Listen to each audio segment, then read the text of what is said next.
Well, the Democrats don't want to do debates. I know Marianne Williamson and RFK Jr. want to debate. What do you think about that? Well, I understand why he doesn't want to do it. I mean, I truly understand why he doesn't want to do it. But they are, there's a big difference. Although, in the case of RFK, I've seen polls where he's at 20%. That's not bad. But I understand why he doesn't want to do that. Look, when you're running for office and you have, in his case, let's say he has a 30 or 40-point lead, why would he do it? Now, people are going to say, well, he can't do it. I actually think he can't do it, if you want to know the truth. I don't think he's capable of doing it. But why would he do it? Especially because of that. Why would he do it? If he's got a 30 or 40-point lead, which is what he's got, I mean, I don't think RFK expects that he's going to be debating. He's a very smart guy, by the way. I don't think he expects to be debating Biden. You've spent time with him, RFK. Tell me about him. I have. Is he a formidable competitor? He's a very smart person, yeah. I know a lot of the members of that family, and, he's a very smart guy. And he's hit a little bit of a nerve. I think he really has. And a lot of Democrats I know want to vote for him. But again, if he's at 20% and if Biden has a big lead, number one, Biden can't debate him because he's not capable. And number two, why would he debate him? For that reason, but also, why would he debate him if he's probably got it locked up? I don't see RFK Jr., I don't see him getting the nomination under any circumstances.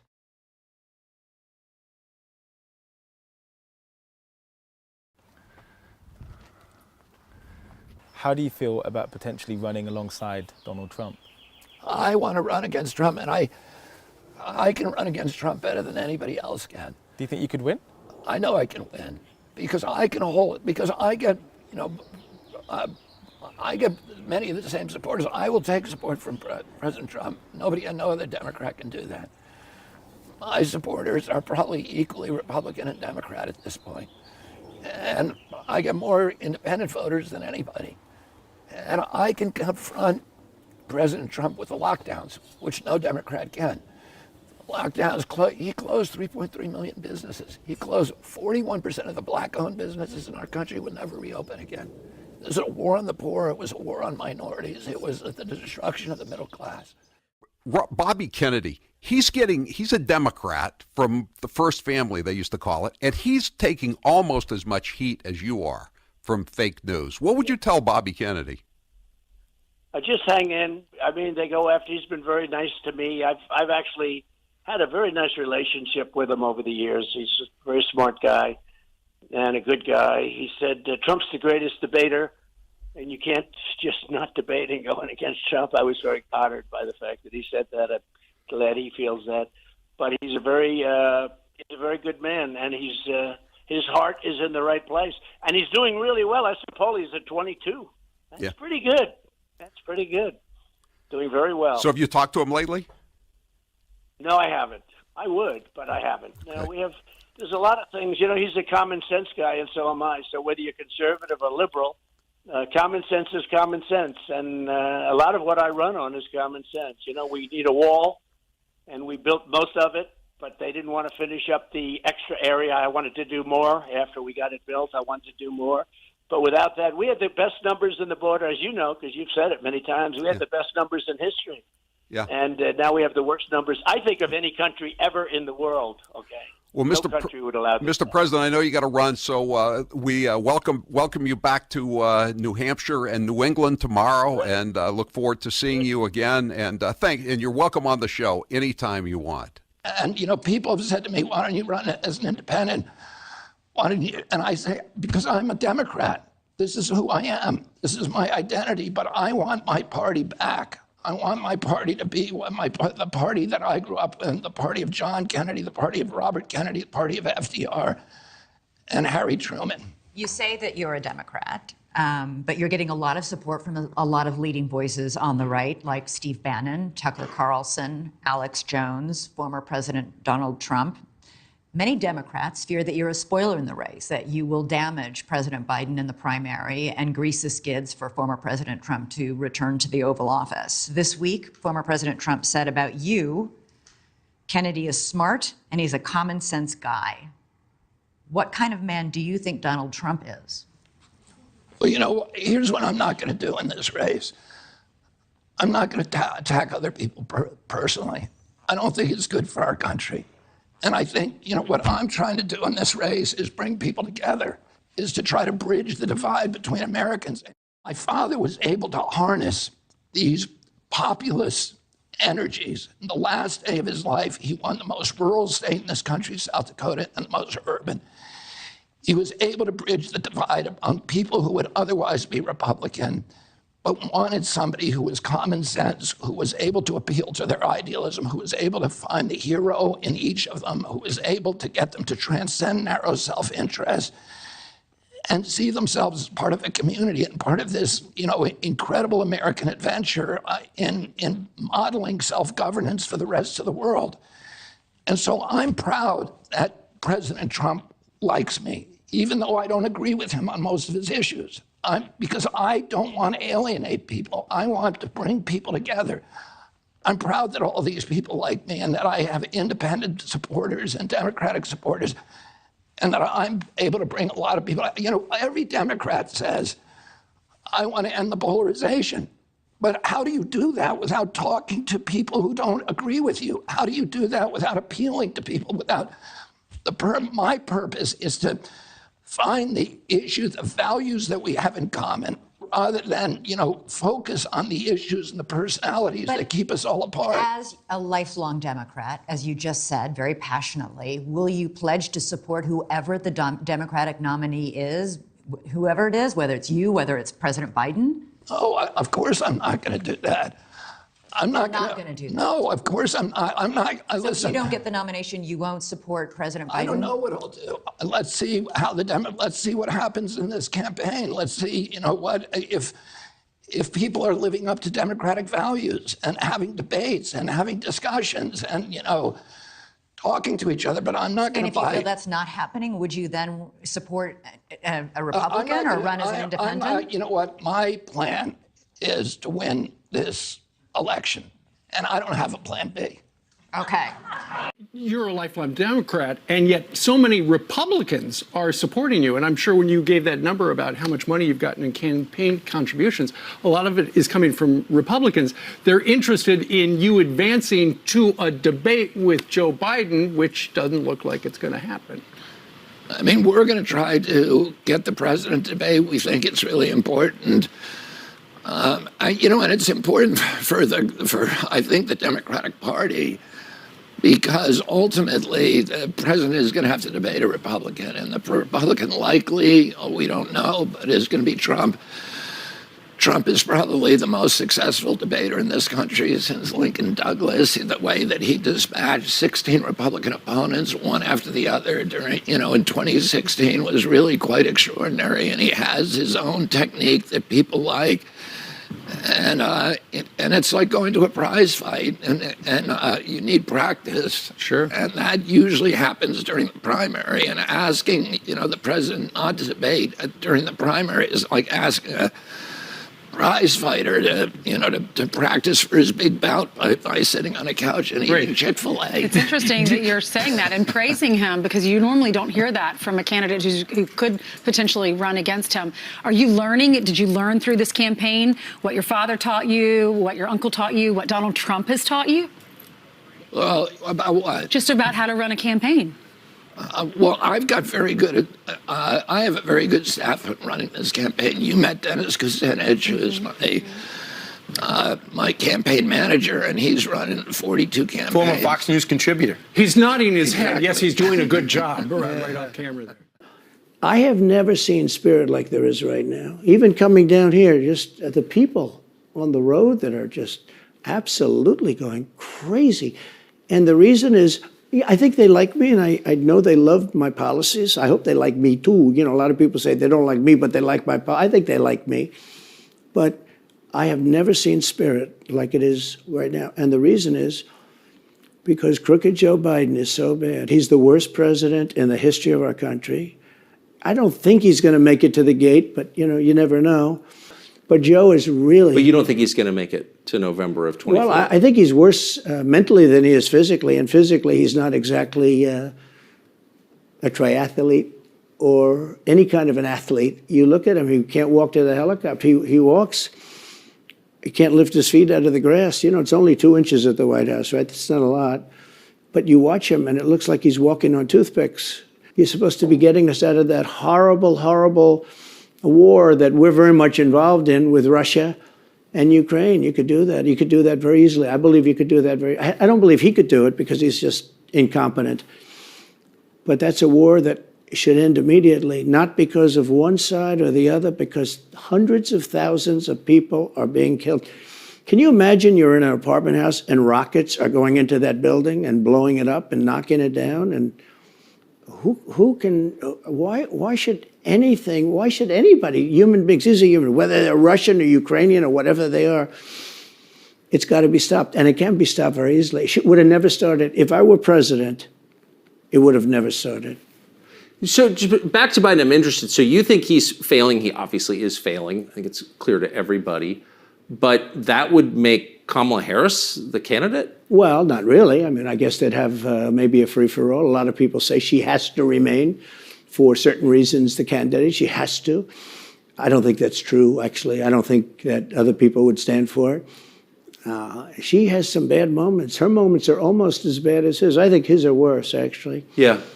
But she seems pretty senile, too. She speaks in rhyme. It's weird. It's weird.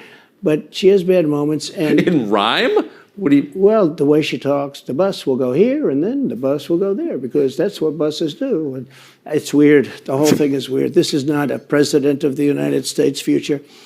And I think they probably have some kind of a primary and other people will get involved. Newsom, right? Could be. I mean, I always got along well with him, believe it or not. But could be him, could be somebody else. It's very hard to take on the Democrat Party. Look at RFK Jr. They're not giving him the vote. I mean, they're saying you have to get a vast number of votes in order to even qualify. They're making it impossible for him. They're essentially rigging the election, which they're very good at. You've got a Republican mega donor funding one of your main super PACs. You've got Ron DeSantis saying he'd put you in his cabinet. Key allies of Donald Trump are saying they want you to be Trump's running mate. Why are you Republicans' favorite Democrat?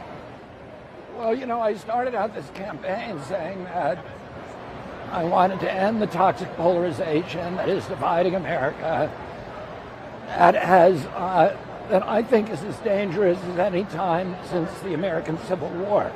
And, a lot of people agree with that. A lot of Americans agree with that. They talk about the future in apocalyptical terms because of the division and don't see where there's a good end. And I feel like somebody needs to stand up and stop talking so much, focusing so much on the issues that divide us and talk instead about the values that bring us together. And I will talk to anybody.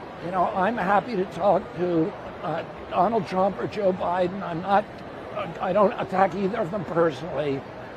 I talk about their issues critically. But for Democratic voters, when they hear that a Republican is funding one of your PACs, maybe that gives them pause. Well, but he's not the only funder of my PAC. But he's a big one. Well, yeah, but I've got ones that are equally big who are Democrats. I think that's a good thing. RFK Jr., all of a sudden becoming a thing. Now, very interesting because Joe Biden, it looks like he's losing his facilities. It looks like he's falling apart. He can't remember where he is, can't remember numbers, what day it is. RFK Jr. comes on and he puts this thing out over the weekend and he's jacked. He's in great shape and he's 69 years old. Talk to us a little bit about, do you think you will face Joe Biden in a general election in 2024? I don't know whether or not he makes it to the gate. I really can't tell you that. That's really the question. Will he make it to the starting gate? He obviously, he's got some problems, some very big problems, physically, mentally. I don't know. I mean, you tell me, is he going to make it to the starting gate? But, they'll come up with somebody. I will say RFK Jr., who I've known not very well, but I've known for a while, and I respect him. A lot of people respect him. He's got some very important points to be made. No, he's a respected person. Should they debate? 22, I saw just now. Should they debate, sir? That's a lot for somebody that came in with absolutely no chance of winning. Should they debate? Would you serve in a GOP administration, given the number of Republicans who actively support you and support your policies, I could see a scenario where you could possibly serve on either side. Is that possible?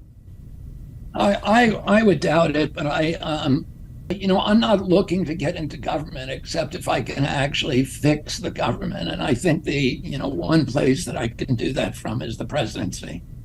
And there's no other option for you to do that? I know that you don't have a plan B at the moment. I definitely would not welcome that. And I'm not going to say that would never happen but I would never be happy. I would never be happy doing something like that. If you're talking about if somebody out, hypothetically offered me to run EPA, or HHS, would I do it? Probably not, but, I'm not going to say not, but it's not why I'm running. I'm intending to win. I understand. And I wouldn't want to. You would be such a powerful force in the EPA given your background. I'd be surprised. I bet a lot of people would welcome you in that role, but of course we are talking about the presidency right now. Should Biden and RFK debate? Should Biden have a Democrat debate? The Democrats don't want to put him up for a debate because I guess they're afraid he'll look weaker than he actually is. Well, I just don't think that they'll allow him to debate anybody. I mean, you could put up a child. I don't think they'll allow him to debate. They're not going to allow it to happen. As a lifelong Democrat, are you worried that you will be taking 10, maybe 20% of Biden's votes?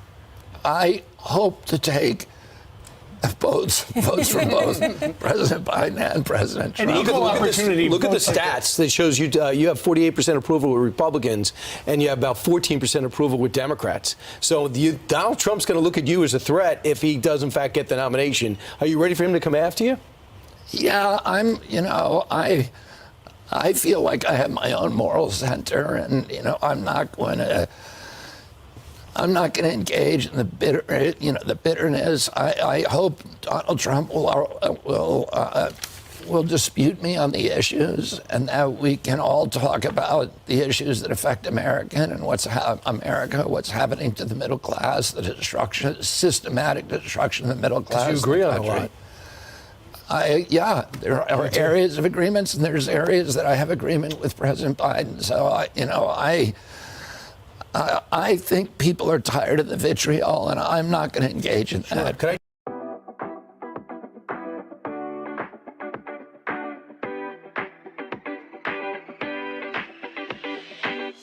Absolutely. This isn't a prosecution. This is a persecution.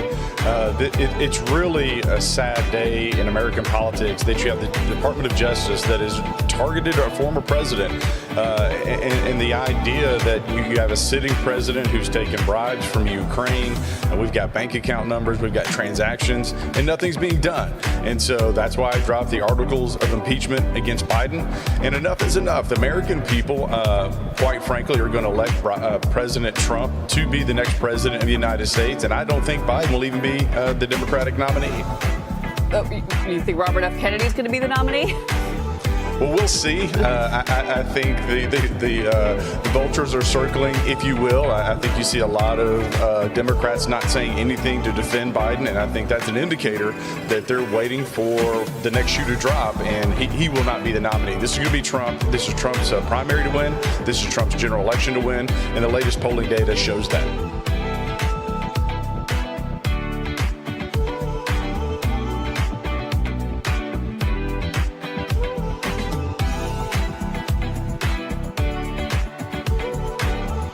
If Carrie Lake's not President Trump's VP, if that's not the selection, you could do a lot better in a coalition ticket of Trump and Kennedy, right? I'm just not sure I want to run against anybody else. I sort of like this one. And by the way, we're leading him by a lot. But just think. I've been repeatedly asked whether I'd consider being Donald Trump's vice presidential pick, and I would not. But in any GOP administration, would you serve cabinet, anything like that? I don't know. I don't know. I don't know. Have you seen the Trump mugshot? Yeah, I did see it. What'd you think? It was an interesting and probably very shrewd decision for him to put on that very defiant face. I think it's very popular with his base. Do you think the mugshot appeals to the Democrat base in any way? I had a mugshot when I was arrested in Puerto Rico in 2001 when I was doing a protest against the Navy on a lawsuit that I eventually won that got the Navy out of Vieques. But when you're arrested and you get the mugshot, you have a strategic decision about how you want to look. I wondered whether he practiced it in front of a mirror or whether he was just angry at the time and that reflected what he did. But I thought from a strategic point of view, it worked very well for him. Well, joining us to share her thoughts is former Arizona gubernatorial candidate, former broadcaster Kari Lake. She's just written and released her first book out this week, Unafraid, Just Getting Started. Kari, it's good to talk with you. Steve Bannon said this week that Robert Kennedy Jr. would be an excellent choice as Donald Trump's vice presidential candidate. So what are your thoughts on that? Go with a Democrat? Well, I think it's funny, it shows that we're almost beyond Democrat versus Republican. We are now communism and globalism versus Americanism. And I've been hearing the, fake news media attacking Robert Kennedy Jr., calling him a MAGA Democrat. I mean, they just don't want outsiders in the political machine. They don't want outsiders coming into the swamp and draining the swamp, whether they be outsiders who are Democrats or outsiders who are Republican. They want just the pre-approved, controllable, easily blackmailed, easily bribed people like Joe Biden and the whole swamp system down there. I think Robert F. Kennedy has done amazing things. His book is incredible, exposing Dr. Fauci and the fraud that he is. And I think he's an incredible man.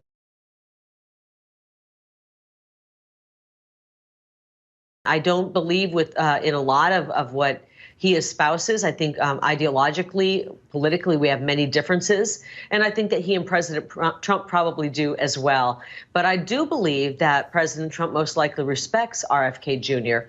and vice versa. Well, that's because he's a anti-deep state. Oh, no country can survive if it can't control its borders, and we're not doing that. The good news is this, that everybody that I talked to there said that this is easy to stop. That the way to stop it is very, very simple, and that they've been doing it before. Now, I didn't like to hear this because I'm not a big fan of Donald Trump. I did not like his wall. But what the Border Patrol and everybody else said is, you don't need to build a physical barrier from San Diego, 2,200 miles to Brownsville, Texas. You do need a physical barrier in certain places where there's high density populations. The rest of it you can monitor with ground monitoring, very, very sophisticated surveillance and ground monitoring systems. Many of those were put up during the Trump administration, but for some reason, the Biden administration, when it came in, took down the towers and they removed the ground sensing systems. This is not something that, as a Democrat, that I want to hear. And then, once it got out that this is an open border and the cartels saw that there's a huge profit opportunity here, the flow has just increased exponentially. But we can stop it. During the Trump administration, the crossings at Yuma were about 10 to 25 a day at most. Now, as I said, they're 200 to 800 a day. So, we can solve this problem, but we need to do it in a way that's sensible, that's common sense, and that is not causing this terrible, terrible humanitarian crisis. From where I sat on the border, there's a tree that you can see on the other side of the fence, but it's in U.S. territory. It's called the rape tree. And it's where the cartels extract their final payment from women who come across, sometimes from children. The Border Patrol watches helplessly while they do this. I talked to people, this Peruvian family that I talked to that had lost their life savings because the cartels rob them, they beat them, they extort them, they exploit them, and ultimately they rape them. And this is a humanitarian crisis that that we're creating through government negligence, and we need to end it for everybody's sake. Why do you think that our government could be involved in listen, The Warren Commission, obviously, which was run by Alan Dulles, who was the head of the CIA, who my uncle fired, found that it was a lone shooter, which was Lee Harvey Oswald. But when Congress, a congressional committee, reinvestigated between 1977 and 1979 the House Select Assassinations Committee, they concluded, and they saw a lot more documentation and had a lot more witnesses than the Warren Commission ever saw. They concluded that my uncle was killed by a conspiracy. And most of the people, for example, Richard Schweitzer, who was the head of the committee, publicly said JFK, the President of the United States, that the CIA was involved in the murder of the President of the United States. And that's quotation. Most of the people on that committee at that time believed it was the CIA, that it was believed certain people in the CIA. You were 7 at the time? 7 or 8? I was 10 when my uncle was killed. I was 14 when my father was killed. And today there is overwhelming evidence. I mean, in fact, why don't the government needs to release all of the files on it and let be transparent. Let us see the information. Yeah, well, that's a good question. There's still, the law requires there's a law that requires that all the records of John Kennedy's assassination be released to the public 10 years ago. So they're still holding 5,000 documents. President Biden promised when he was elected that he was going to release those documents. President Trump promised that he would, but the CIA doesn't want them to. And so the question that I think Americans have a right to ask, including members of, my father and uncle's family, is why not? What is it that you don't want to see 60 years later? And by the way, the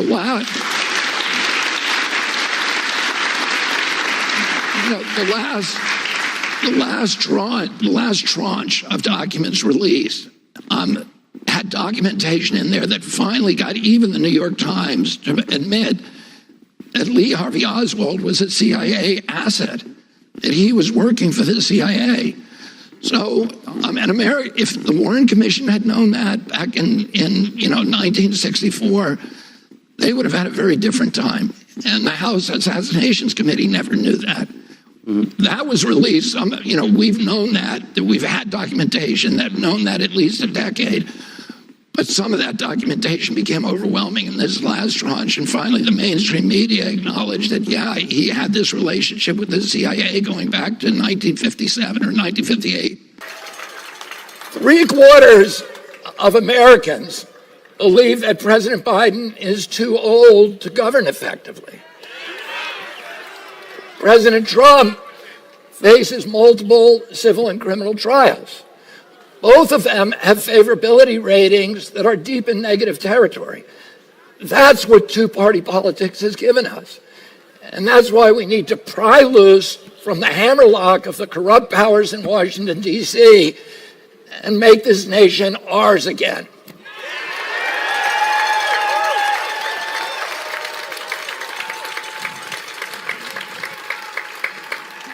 But there's a sacrifice that everyone, including myself, have to make if we're going to reunite America. We're going to have to surrender the kind of political addiction that is ultimately at the root of all of these divisions.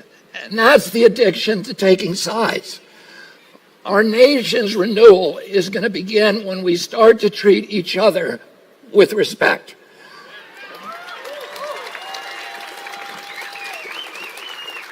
Only then will we be able to step outside our tired, stuck debates. We can ask the questions then that nobody thought to ask. We can discover solutions that were right in front of our face. We will listen not just to the other side, but to those who are apart from any side. In a two-sided conflict, both parties have a kind of mutual dependency. Each side depends on the other to define themselves as good guys, in contrast to the other side, who, of course, are the bad guys. Well, if you're a team good, then you'll do anything, no matter how unscrupulous, to defeat team evil. And that's why we've seen both parties sacrificing their core values and the foundational canons of democracy in an all-out struggle for power. In a war against evil, any means justifies the end. The result is that we ourselves become evil if we participate in that battle. The child who is obsessed with hating a parent becomes that parent. As I've surrendered my attachment to taking sides over the past 6 months, I've been able to listen with new ears to people with whom I disagree and to see solutions that would otherwise have been invisible. I'll give you an example. 6 months ago, I thought that an open border was a humanitarian policy, and that if you were for sealing the border, it meant that you were probably a xenophobe and maybe a racist. I was wrong. How did I learn I was wrong? It wasn't just that I listened. It wasn't just that I listened to the other side. It was when I actually visited the border and listened to people who weren't on either side. My views changed as I spoke to Border Patrol officers, to local officials, to local sheriffs, aid workers, and to the migrants themselves. I saw that no one party has a monopoly on wisdom, and none of the simplistic narratives actually contain the whole truth. My promise to you as president is that I'm going to do this on every issue. I'm going to listen to stakeholders.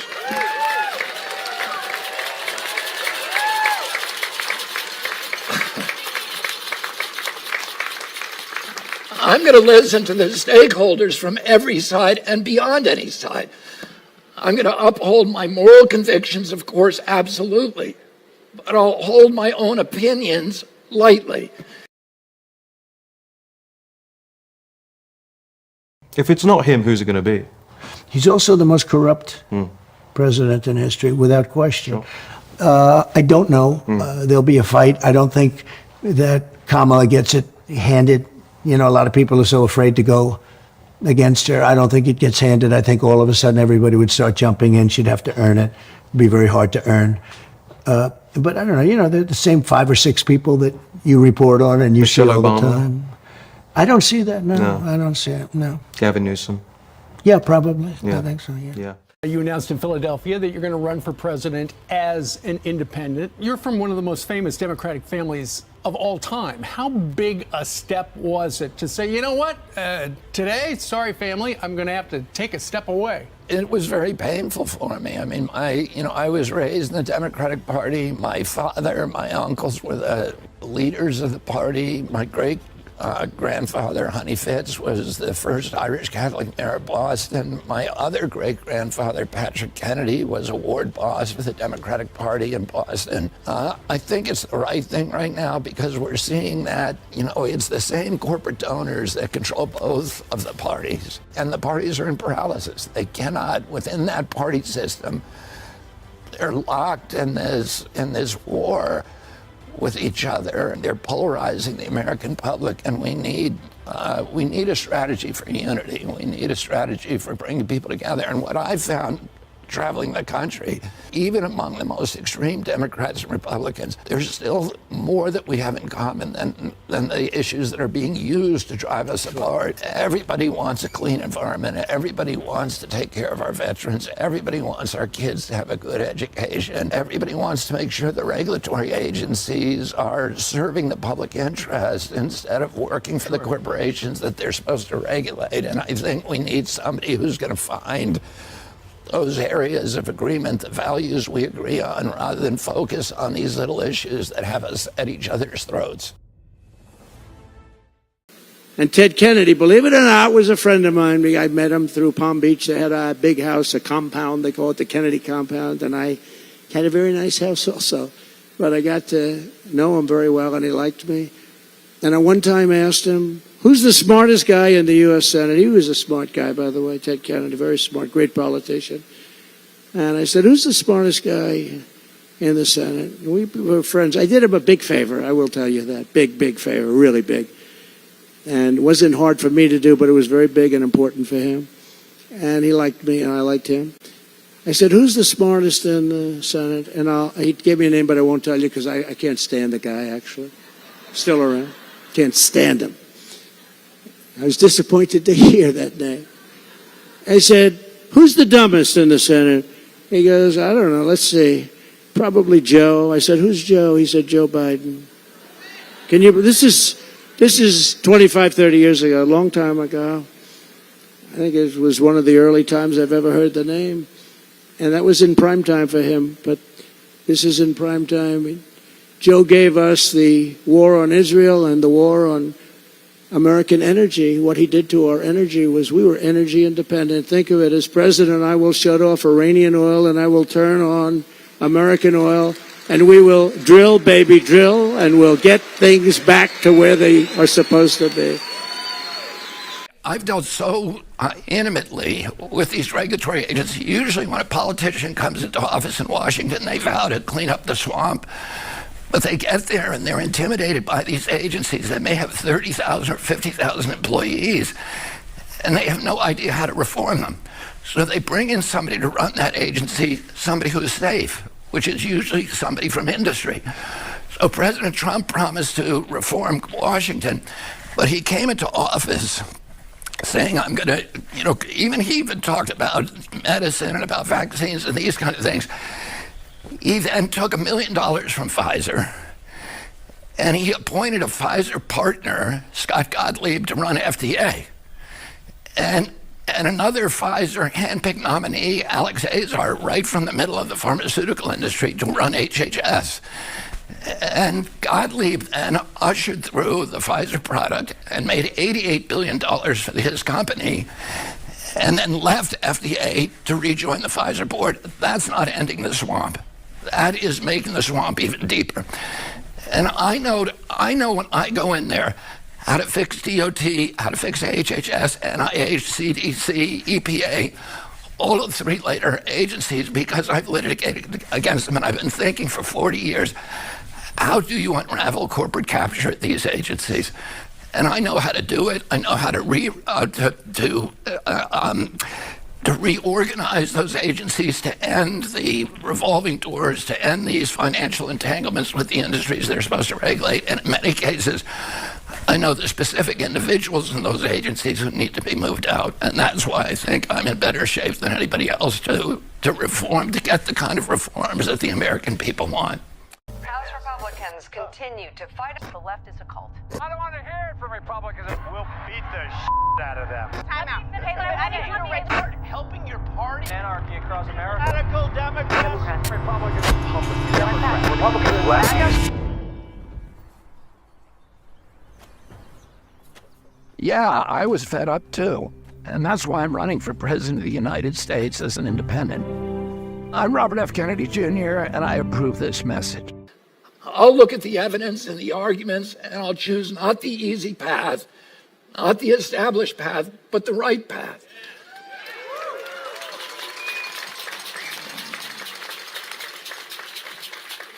In making an independent run for president, I take inspiration from the one other president who did not have a political party. And that president was George Washington. In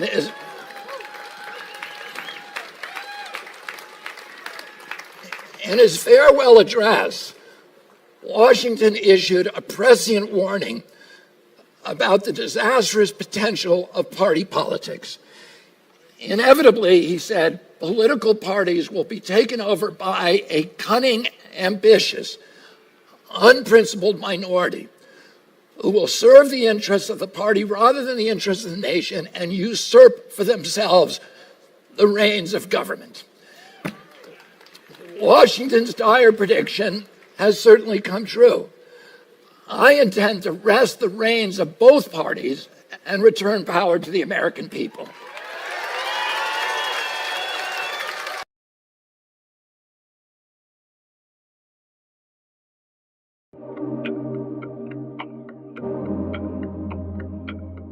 Remember in the prior election, Joe Biden got 51% of the vote, Donald Trump 46% of the vote. Why does this matter? Because of these swing states, Brian? Yeah, so here's the difference on the national poll. Trump, despite 91 charges and 4 indictments is a choice, even when you break it down, of the majority of the American public so far as we look at it. Yeah, when we look at the battleground states, this is the key. Yeah, so a little bit of a recap right here in Nevada. Biden won this by 3 points, a couple thousand separating Georgia and Arizona. And then you got Wisconsin that he won by 1 point. You got 3 points in Michigan, and then you got 2 points in Pennsylvania. Right now, this is the only place that Biden's winning. How extraordinary is this? Georgia is suing him, by the way, after the way he acted after losing the election. I'm talking about the President of the United States. And so the people of Georgia say, I'd rather have him than Joe Biden. But there are some mulligans, some outliers that are really going to mess with this race. Well, because you got some folks that are going to just want to be disruptors in the race. They outside the major parties. Outside the major parties. So RFK said, look, I tried to do it within the Democratic Party. I tried to work with you guys, but y'all pushed me out, so now I'm in. Apparently, he's getting 24% support in 6 swing states, Brian. Right. He said, I don't even want to run as no labels. I'm going to run as RFK Jr. And we'll see. I don't even want the green label. This is the highest mark for a independent candidate since Ross Perot, before he dropped out and got back in.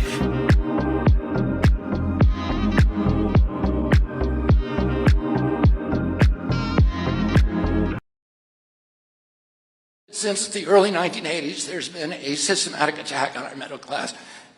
And the coup de grace was the lockdown.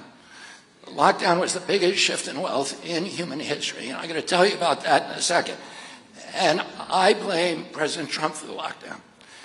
Is there any more consideration to a national lockdown to keep people in their homes? I don't think so.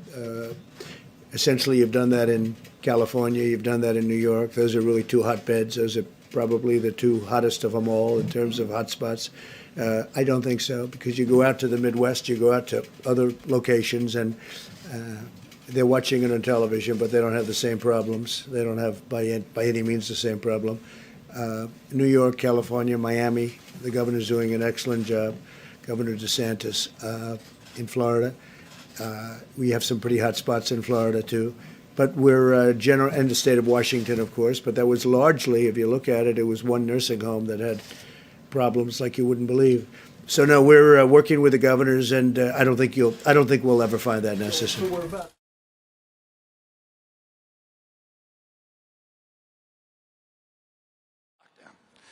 Now, a lot of people say, and President Trump gets blamed for a lot of things that he didn't do, and he gets blamed for some things that he did do. But the worst thing that he did to this country, to our civil rights, to our economy, to the middle class in this country, was the lockdown. Now, President Trump, in fairness, let me just make this point, will tell people, well, the lockdown wasn't my idea. It was my bureaucrats rolled me on it. I was saying we shouldn't do it. But that's not a good enough excuse. He was the President of the United States. In hotspots across the South and West, we've seen slow improvements from their recent weekly peaks. Arizona's weekly case counts have dropped 37%. That's a tremendous drop, and the governor and the state have done a fantastic job. Down 37%. Texas down 18.7%. I was there a couple of days ago. And Florida, 21.2% drop. So that's a tremendous job that they're all doing. As we begin to contain the virus in these states, we must focus on new flare-ups in the states where the case numbers have risen, including Georgia, Mississippi, Tennessee, Oklahoma, Missouri, and I think you'll find that they're soon going to be very much under control. Meanwhile, 18 states continue to have very low case numbers and low test positivity rates, under 5%. Alaska, Connecticut, Delaware, Illinois, Maine, Maryland, Massachusetts, Michigan, Montana, New Hampshire, New Jersey, New York, North Dakota, Oregon, Rhode Island, Vermont, West Virginia, and Wyoming. It's under 5. Even in these states, however, where the virus is under control and at a very low number, Americans should continue to be vigilant, be careful, in order to prevent the new hotspots from opening up, or any new hotspots from opening up in those states. To that end, I urge all Americans to continue to socially distance, wash your hands, wear a mask when you cannot avoid crowded places, and to protect the elderly. Very, very important, protect the elderly. It's much different. Young children have very strong immune systems. We've learned how strong they are. But protect the elderly. The average age of those who succumb to the virus is 78 years old. That's the average age. It's important for all Americans to recognize that a permanent lockdown is not a viable path toward producing the result that you want, or certainly not a viable path forward, and would ultimately inflict more harm than it would prevent. As we're seeing in foreign countries around the world where cases are once again surging, you have many places where we thought they were under control and doing a great job, and they are doing a great job, but this is a very tough, invisible enemy. Lockdowns do not prevent infection in the future. They just don't. It comes back, many times comes back. The purpose of a lockdown is to buy time to build capacity, especially as it with respect to hospitals, learn more about the disease and develop effective treatments as we did in the United States. We're doing very well with the vaccines and the therapeutics. Countries where there have been very significant flare-ups over the last short period of time are Spain, Germany, France, Australia, Japan, and also, as you probably heard, in Hong Kong, they've had some very serious flare-ups.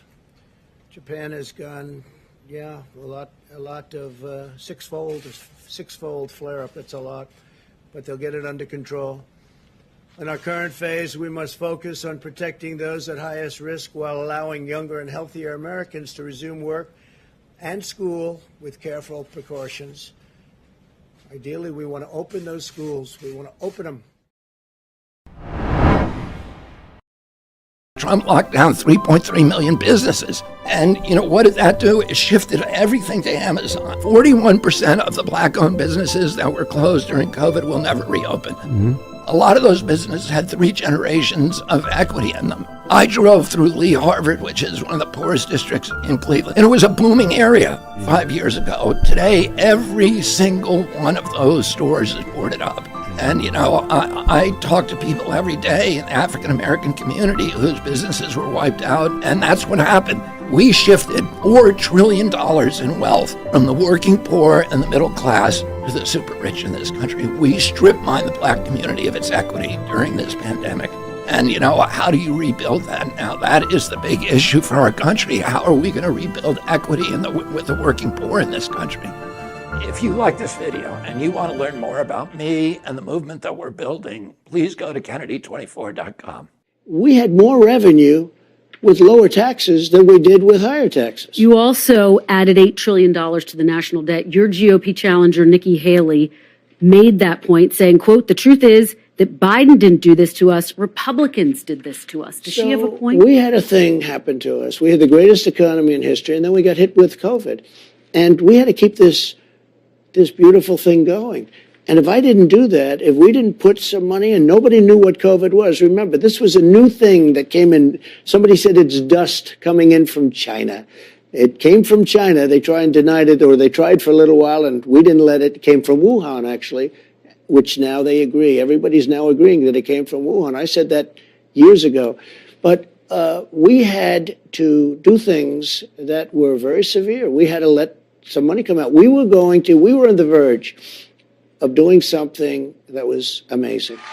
And as Harry Truman said, the buck stops here. On May 2nd, 2020, 600 doctors signed a letter to President Trump begging him not to allow the lockdowns. And they said, because at that time, all of the pandemic protocols anywhere in the world, the WHO, CDC, everywhere, the European Health Agency, all says you never do mass lockdowns.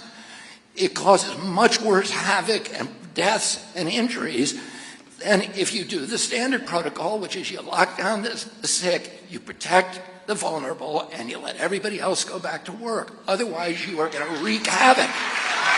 We were going to have energy at a level bigger than Russia and Saudi Arabia combined. That energy was going to be sold to Europe and all other places. The prices would have come down. We were going to make a fortune, and we were going to start paying off debt. Instead, we got hit with COVID, people didn't need oil because nobody was driving all over the world. I mean, frankly, it was a disaster. What China did to the world with COVID is something that we're going to get to the bottom of, and they have to pay something back. You know, nobody can pay back the cost of all those lives and all the money that was lost, but nobody can pay back the lives and all of the damage that was caused. And of course, you know, and I wrote about it for the, you know, on Instagram. I was writing every day. I was citing these economic studies that showed every point in unemployment you get 37,000 excess deaths from heart attacks, suicides, you know, plus imprisonments. And I was writing about this, and they dumped me from the social. They said that's misinformation, but it was not. But people were saying it. People knew it. It wasn't just me. And we now know, of course, that it's true. There's now study after study, and every comparison between the states and nations that locked down compared to those who didn't, you know, had shown the ones who locked down, the more you locked down, the worse you got. Worse COVID deaths, worse excess deaths.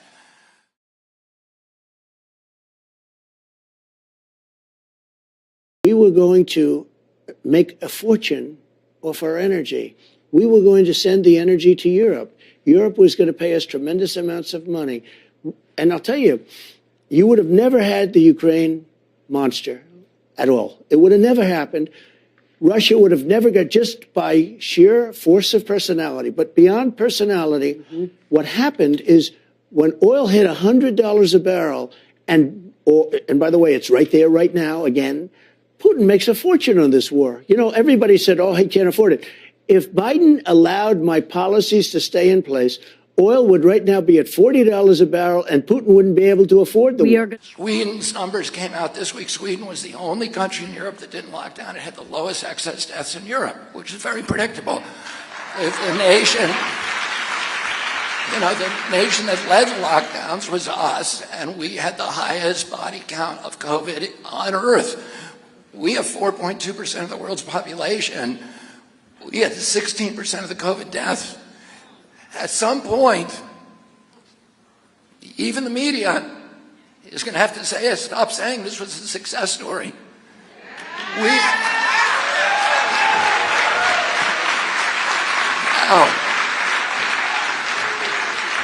But the health issues were almost dwarfed by the economic cataclysm that befell our country.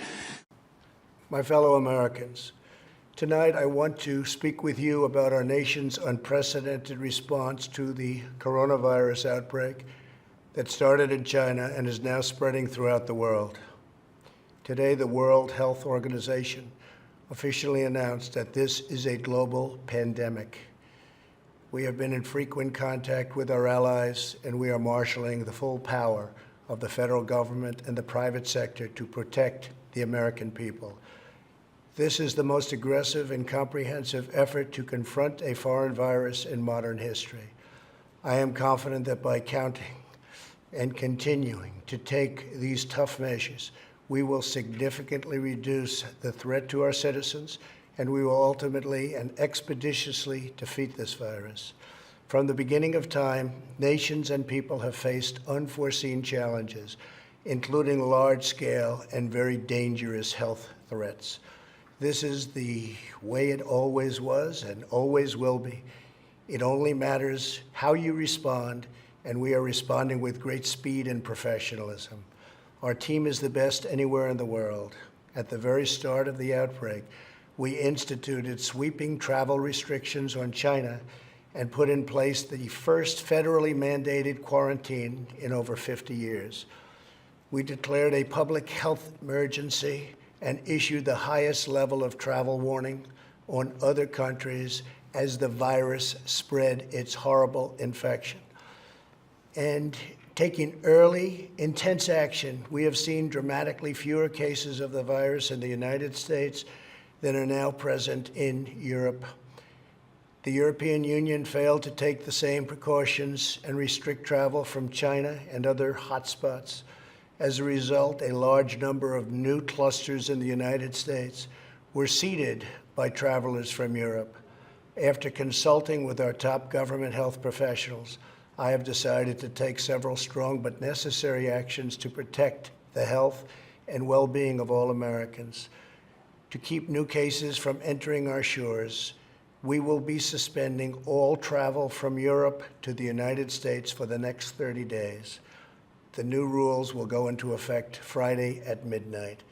These restrictions will be adjusted subject to conditions on the ground. There will be exemptions for Americans who have undergone appropriate screenings, and these prohibitions will not only apply to the tremendous amount of trade and cargo, but various other things as we get approval.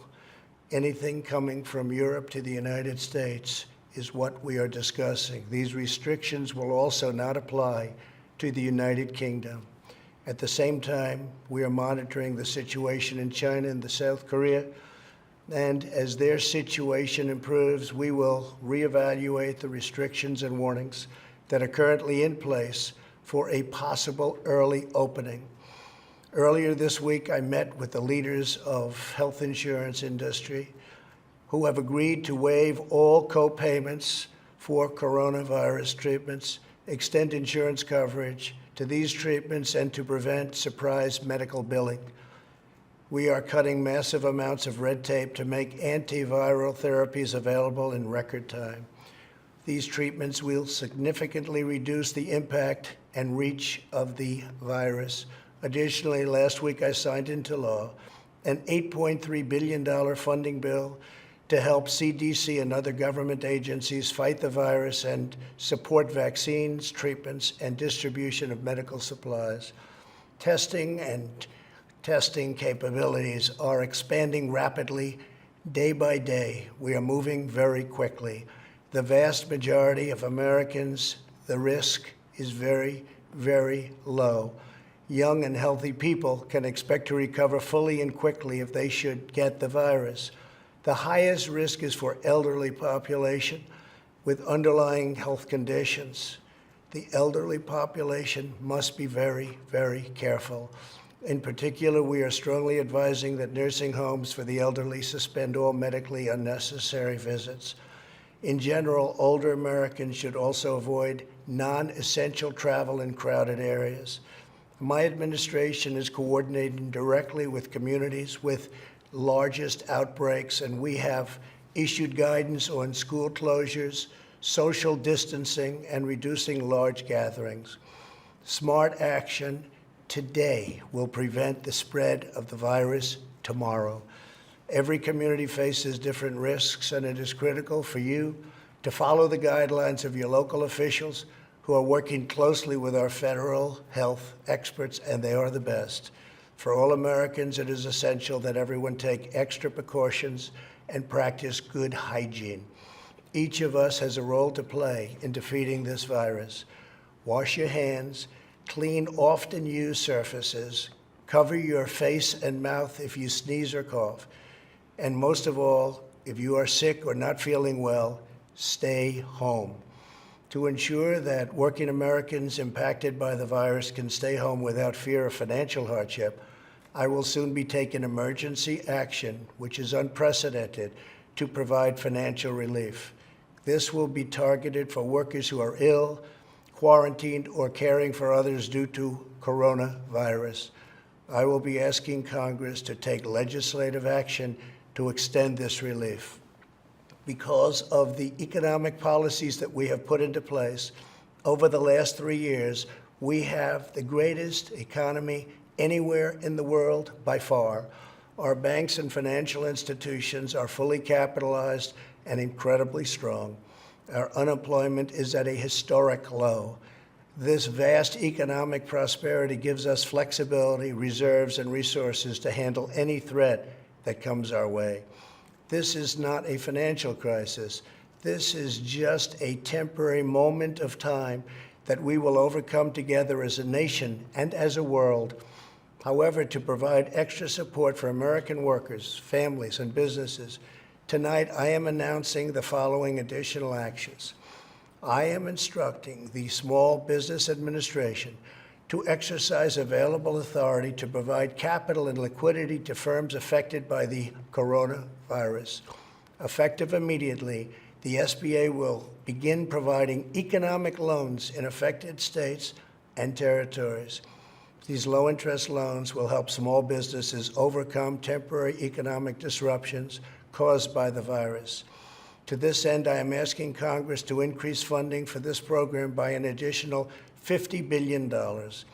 Using emergency authority, I will be instructing the Treasury Department to defer tax payments without interest or penalties for certain individuals and businesses negatively impacted. This action will provide more than $200 billion of additional liquidity to the economy. Finally, I am calling on Congress to provide Americans with immediate payroll tax relief. Hopefully, they will consider this very strongly. We are at a critical time in the fight against the virus. We made a life-saving move with early action on China. Now we must take the same action with Europe. We will not delay. I will never hesitate to take any necessary steps to protect the lives, health, and safety of the American people. I will always put the well-being of America first. Some of your appearances, and during some of the appearances of one Donald Trump, there seems to be some sort of mutual respect going on back and forth. Would you weigh in on if you have a relationship with him, if you're friendly with him, if you've spoken to him? Where does that lie? I mean, I've known Donald Trump for, 35 years or 40 years. I've sued him a couple of times. I sued him twice to stop him from building golf courses in the New York City reservoir system. But I always had a congenial relationship with him. Even when I was litigating against him, he didn't seem to take it personally. And then and then in 2016, he asked me to serve on the Vaccine Safety Commission, which I agreed to do. But shortly after that, he took $1 million from Pfizer and I guess talked to Bill Gates, at least as Bill Gates claims, and shut down the commission. And he appointed Scott Gottlieb to run FDA, who was a partner of Pfizer, and Alex Azar, who was a handpicked lobbyist essentially for Pfizer, to run HHS. And then Gottlieb, ran this $88 billion product through Operation Warp Speed, got it all approved at FDA, and then left the agency and went back to join the board of Pfizer. So that's, I don't think that Donald Trump did a good job of draining the swamp. But the thing is, I criticize that. I criticize his policies. I think he's criticized for a lot of things he didn't do. And, but I criticize him. I commend him for talking about unraveling the empire and his efforts to do that, to keep us out of war. But in terms of the lockdowns, I think that was a huge mistake for our country. And I think that, the medical decisions that occurred under his watch were a bad mistake. And I criticize those, but I don't criticize him personally. And I try not to criticize Biden personally, too. I think we've had enough of that in our country, and we have to learn how to talk to people with whom we disagree and to be pleasant to them, to be congenial, respectful, and kind. First question in the news: Trump is obviously facing yet a third federal indictment, but maybe even a fourth coming with the state of Georgia indictment. Do we have a two-tiered justice system? Is this the Biden administration weaponizing the FBI and others to take out his political opponent? And then, if you have time, the border, it's a huge problem. What is the Bobby Kennedy border policy?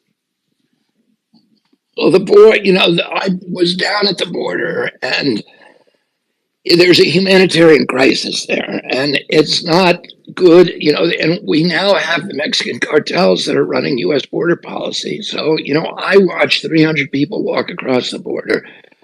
Only 2 of those families were from Latin America or Central America, one from Peru and one from Colombia. And in a 2-hour period, I watched 300 people walk across.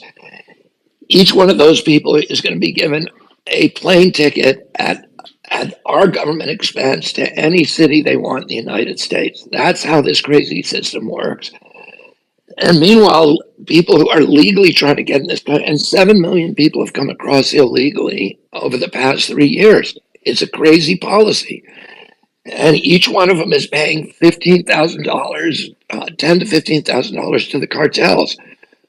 They are extorted, they're exploited, they're raped, they're robbed on the way up, and the children are lost. It's a horrible, horrible, horrible humanitarian crisis. And a country with an open border is not a nation. We need to close the border, and then we need to open legal immigration in a way that is going to be beneficial to our country. Well, why do you suppose the Biden administration has been non-existent and they haven't done a thing about the border? In fact, rolled back some policies that were frankly working. What do you think the motivation behind that is? I think it's baffling. I don't know, and one thing I don't do is I don't try to look into other people's heads. In my Fauci book, I never question why. I never speculate as to why Anthony Fauci did the things that he did. But I just, all I do is I enumerate them. I tell what I know, what's discernible. I do not, it's incomprehensible to me why we're doing what we're doing at the border. Some of it just seems like petty politics that, we're going to, because Trump liked the wall, we're going to make sure that the wall's not completed. And because Trump wanted to bar immigration, we consider that racist, and therefore we're going to do the opposite. And I think it's a very, very harmful policy. And final thought, any final thought on whether or not Trump is being unfairly targeted by various agencies?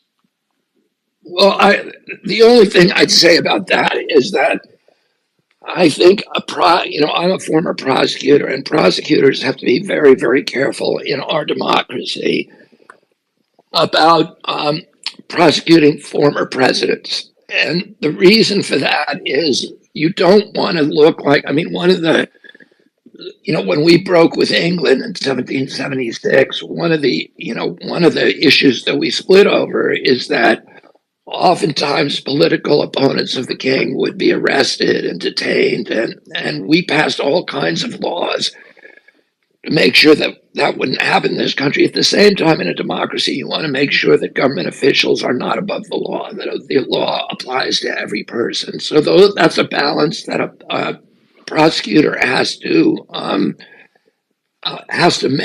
weigh, and you hope that they're doing it in good faith and that they exercise good judgment. And I think that, my impression, and I'm not authority on this because I've never talked to the prosecutors to explore their rationale. But my impression was I was troubled by the New York case. I thought that case was too close to the, kind of a speculative kind of prosecution, that it seemed politically not motivated. I don't know. I haven't heard the prosecutor's side of the story, and I haven't talked to him. I think the case against the president for on the Espionage Act, I don't like the Espionage Act. I think it's always been politically misused. And then there's other optics problems, which is that President Biden also has these, top secret documents, and Mike Pence has them too. And so it looks like one side is being prosecuted more, than the other. And I haven't really looked into it very carefully, but it would be those would be the issues that if I were prosecutor, I'd be looking out for. Why you held on to those documents when you knew the federal government was seeking them and then had given you a subpoena to return them? Are you ready? Are you ready? Can I talk? Yeah, what's the answer? Do you mind? I would like for you to answer the question. Okay, it's very simple to answer. That's why I asked it. It's very simple you're a nasty person, I'll tell you. Can you answer why you held on to the documents? I was negotiating and we were talking to Nara. Well, I think the problem is, number one, he's a bully. And, I don't like bullies, and I don't think America, that's part of America's tradition. I think in many ways he's discredited the American experiment with self-governance. Well, I don't think we should ban billionaires. I think, that's not the way to go about it. We had a 50-year part of our history, which is called the Great Prosperity, when we developed the American middle class, which was the driver of the world economy. It was the driver of our economy. It created happiness and quality of life in our country. And during most of that period, there was a 91% tax on the upper echelon. Right. Well, I haven't made any endorsement. So I'm just kind of I'm watching the debates, I'm watching what's happening to the primaries. My kids are working for Mayor Pete. My cousin Joe is working for Elizabeth Warren. There are a number of other members of my family who are working for Joe Biden. We have relationships with, very strong relationships with most of the candidates. And I kind of go back and forth. I hear them debate. I love Tulsi Gabbard when she talks about our foreign policy. I think, I'm most closely aligned with her vision for foreign policy than any of the other ones. It's a new Trump feud with Caroline Kennedy. In a new interview, the Republican frontrunner attacked America's ambassador to Japan. Who is our chief negotiator? Essentially, it is Caroline Kennedy. I mean, give me a break, Trump said. She doesn't even know she's alive.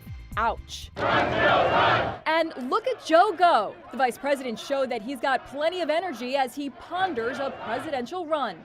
The 72-year-old greeted supporters at a Labor Day parade in Pittsburgh, looking more and more like a candidate. You go, girl. And Hillary's team says they're working to soften her image. She'll appear on The Tonight Show with Jimmy Fallon this week and on Ellen.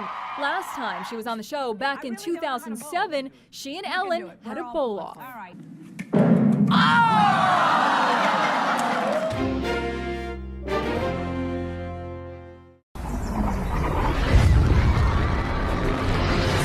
Before thousands were brutally killed, including Americans. Before Iran helped Hamas plan the attack, killing Americans. Before Biden gave billions of taxpayers' money to Iran. Trump played hardball with Iran. Destroyed ISIS. Kept the Middle East at peace. Kept us out of endless wars. Through strength. History shows very plainly that evil only respects one thing: unyielding strength. When I'm back in the White House, our enemies will know if you spill a drop of American blood, we will spill a gallon of yours. President Trump, the strength we need to make America strong again. I'm Donald J. Trump, and I approve this message. To make the case, you say unity ticket, Trump, Kennedy. Tell us about it. Look, I would love Carrie Lake or maybe one of these powerful women to be his vice president. However, I see a very compelling reason, although I know Bobby Kennedy's terrible on guns, he ain't great on Ukraine, but he talks about going after the administrative and deep state in a very significant way, led by the pharmaceutical industry.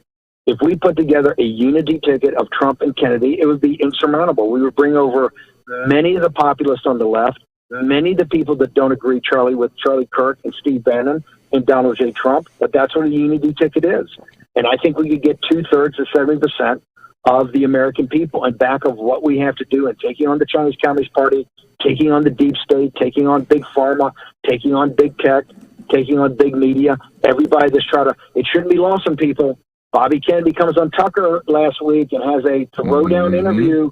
And next thing you know, Tucker Carlson's given the bums the best and biggest show in the history of Fox.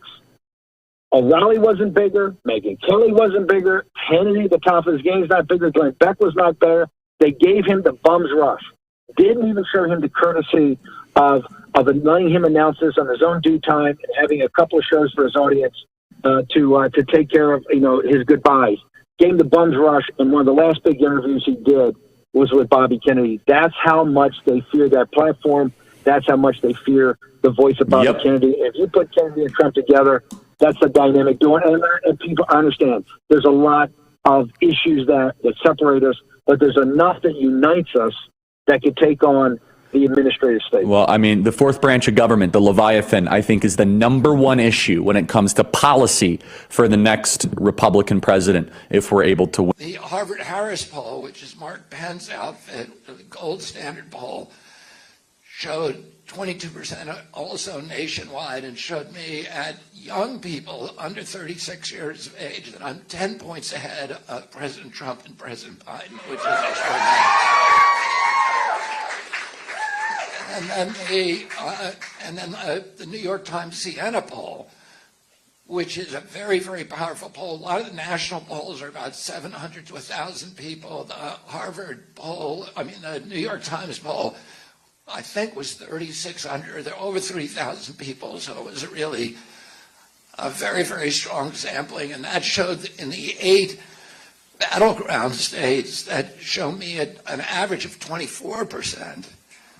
With 20, and remember, all I have to do is get to about 37%, because you just need a plurality, and it's winner take all with the electoral votes. So I need to get to 270 electoral votes. I don't even need to win majorities. I just need to get up to about 37%. And that will put me ahead of the other two contenders. And if I can do that in certain enough states, I can, I will win.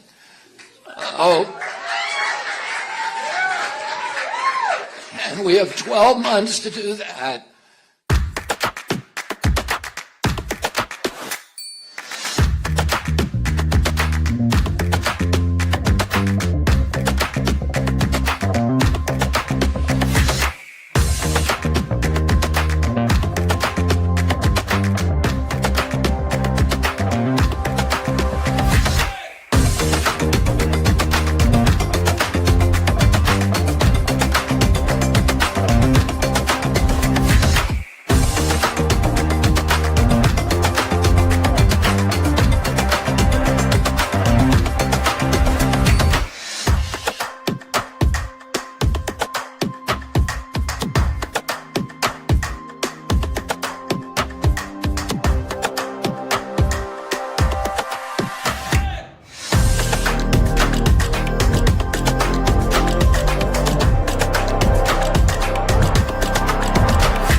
Mr. President, when will you announce who your VP is? Not for a while. I mean, we have so many great people in the Republican Party, but not for a while. Well, what criteria are you using to identify who your running mate is? Always, it's got to be one thing. It's got to be who would be a good president. I mean, you always have to think that because, in case of emergency, things happen, right? No matter who you are, things happen. It's got to be number one. Who is your running mate? Well, I have a lot of good people. We have a lot of really good people. So you haven't decided who it is? I have a lot of good ideas, but I haven't. And there's no reason to do that quickly. So you haven't told that person, you're my person? I speak to everybody. I speak to everybody. I called Tim Scott this because a lot of people like Tim Scott. I called him and I said, you're a much better candidate for me than you are for yourself. When I watched Tim He was fine. He was good, but he was very low key, et cetera, et cetera. I watched him in the last week defending me and sticking up for me and fighting for me. I said, man, you're a much better person for me than you are for yourself. Because for himself, he was low key. For me, he's been a real tiger. He's been incredible, and others have too. So maybe it's Tim Scott. Well, it could be a lot of people. But it was interesting. I was watching Tim. I've been watching, for a while. I watched him campaign as a candidate. But I watched him over the last 2 weeks. As you know, he endorsed me, fully endorsed me, gave me a beautiful endorsement. And he has been really strong in terms of that. No, but that has nothing to do, I don't want anybody to take even any inference, but it's incredible. Kristi Noem has been incredible fighting for me. She said I'd never run against him because I can't beat him. That was a very nice thing to say. What was the story that your team reached out to RFK Jr.? It's a false story, no. It's a false story. You never reached out to RFK Jr.? I like him a lot. Nope, never happened.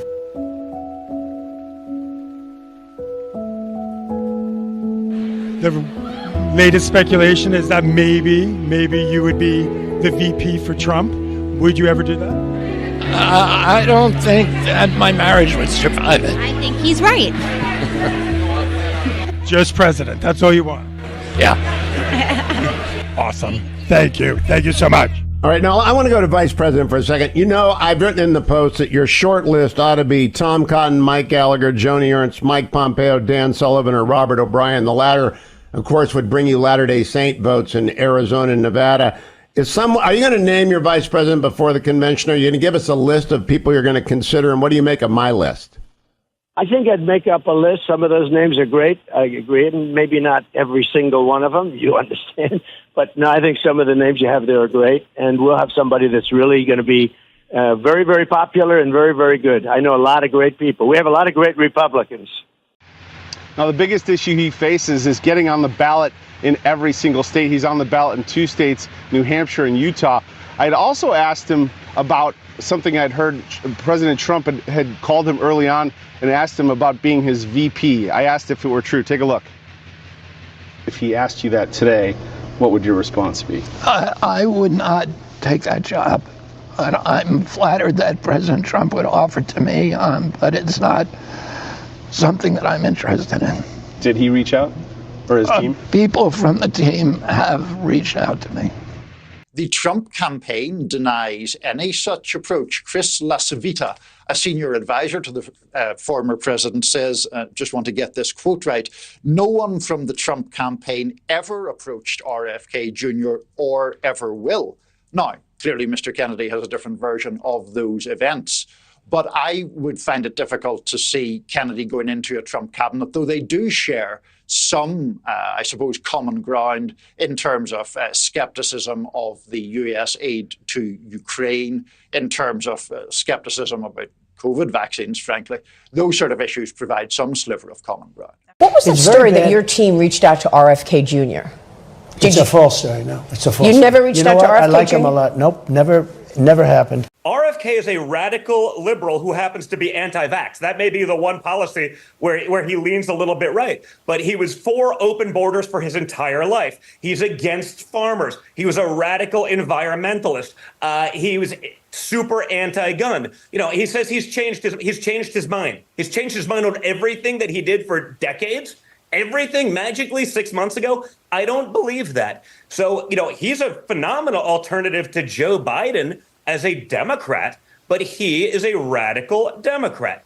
Again, the only place where he's historically ever differed from anything coming out of the Biden administration is that he's anti-vaccine. That's not enough. I think once people look at the record, it will speak for itself. So I think he's a great alternative as a Democrat. Maybe if people want to vote that way. But if you're going to vote for RFK, I see he's trying to get libertarians now. I'm like, again, he's anti-vax, but literally everything else would not be libertarian. But, it's all part of the machine to try to stop Trump, as far as I'm concerned. And again, I think he's certainly a better viable option, than Joe Biden for the Democrats. But he's no conservative. Let's not kid ourselves. Let me ask you about your family. Many members of your family have been critical of your campaign. Prominent members put out a statement that said, quote, the decision of our brother Bobby to run as a third-party candidate against Joe Biden is dangerous to our country. Bobby might share the same name as our father, but he does not share the same values, vision, or judgment. Today's announcement is deeply saddening for us. We denounce his candidacy and believe it to be perilous for our country. It was signed by Rory Kennedy, Kerry Kennedy, Joseph P. Kennedy, Kathleen Kennedy Townsend. You know, I don't begrudge them those feelings. I think they're very scared that President Trump is going to get elected, and they consider me a danger to the country and the republic because their assumption was that I would take more votes away from President Biden from President Trump. So Donald Trump has to win independence, and that's why the VP pick is so important, having someone out there who can litigate these cases going on in a way that is credibly received by independents and suburban women. What qualities are you looking for in your vice presidential pick? Well, always the first quality has to be somebody that you think will be a good president, because if something should happen, you have to have somebody that's going to be a great president. A lot of people are talking about that gentleman right over there. And he's been so great. He's been such a great advocate. I have to say, this is in a very positive way, Tim Scott. He has been much better for me than he was for himself. I watched his campaign, and he doesn't like talking about himself, but boy, does he talk about Trump. And I said, I called him. I said, Tim, you're better for me than you were for yourself. But he's fantastic, and he's a fantastic person. Someone who can step into the role. Most importantly, you have to view that. The audience has been asked who they think would be a good choice, and various names came up. One of them was, of course, Vivek Ramaswamy. Yeah. He's made a big splash. Ron DeSantis, who's making an appearance today in South Carolina, we just found out. Obviously, Tim Scott, Byron Donalds, and a big presence here for Tulsi Gabbard. Very interesting. And Kristi Noem as well, I should say. Right. Are they all on your short list? And when can we expect that you will announce your choice? The one thing that always surprises me is that the VP choice has absolutely no impact. It's whoever the president is. It just seems. I remember when Sarah Palin was actually picked, and she did have a big up, and then they just went after her at a level that nobody's seen. The Republicans themselves went after what they did. But you'll be a one-term president because you've already served, so you can only serve for one term, although they say you'll never leave office. I assume that you'll never leave. There'll never be another election don't again. Do it. He'll never leave. He's never going. Oh, these people. So for that reason, it is important who you pick. So I think it's very important. But look, first is that, as we said, it has to do with whoever is, it's a very important position for that reason. You would like to get somebody that could help you from the voter standpoint. And honestly, all of those people are good. They're all good. They're all solid. And I always say, I want people with common sense, because there's so many things happening in this country that don't make sense. Who wants an open border? Who wants high interest rates? Who wants all electric vehicles? And they're fine, but you want to have choice. You want to go to combustion. You want to go to any hybrid. I think the hybrid are much better from that standpoint. But we were talking about faucets. We're talking about so much. It's all based on common sense. We want a strong military. We want choice in education. We want to have things that can really make our country great again. What we're doing with the open border is a disaster. We are destroying our country. We're going to change that fast, and we're going to get your energy prices down. Mr. President, thank you so much for this. Our leaders are censoring speech. Our political parties are stifling debate. They're trying to prevent candidates from running against a president by either suing them, like Donald Trump. And I'm not a fan of Donald Trump. That's why I'm running against him. But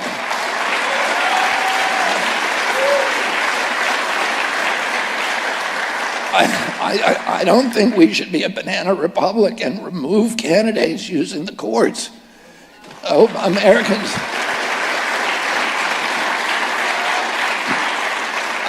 I don't want to beat Donald Trump that way, with half the country angry because they couldn't vote for a guy that they wanted. I don't want that resentment and that rancor to leave that. I don't want to win by cheating, by getting rid of somebody.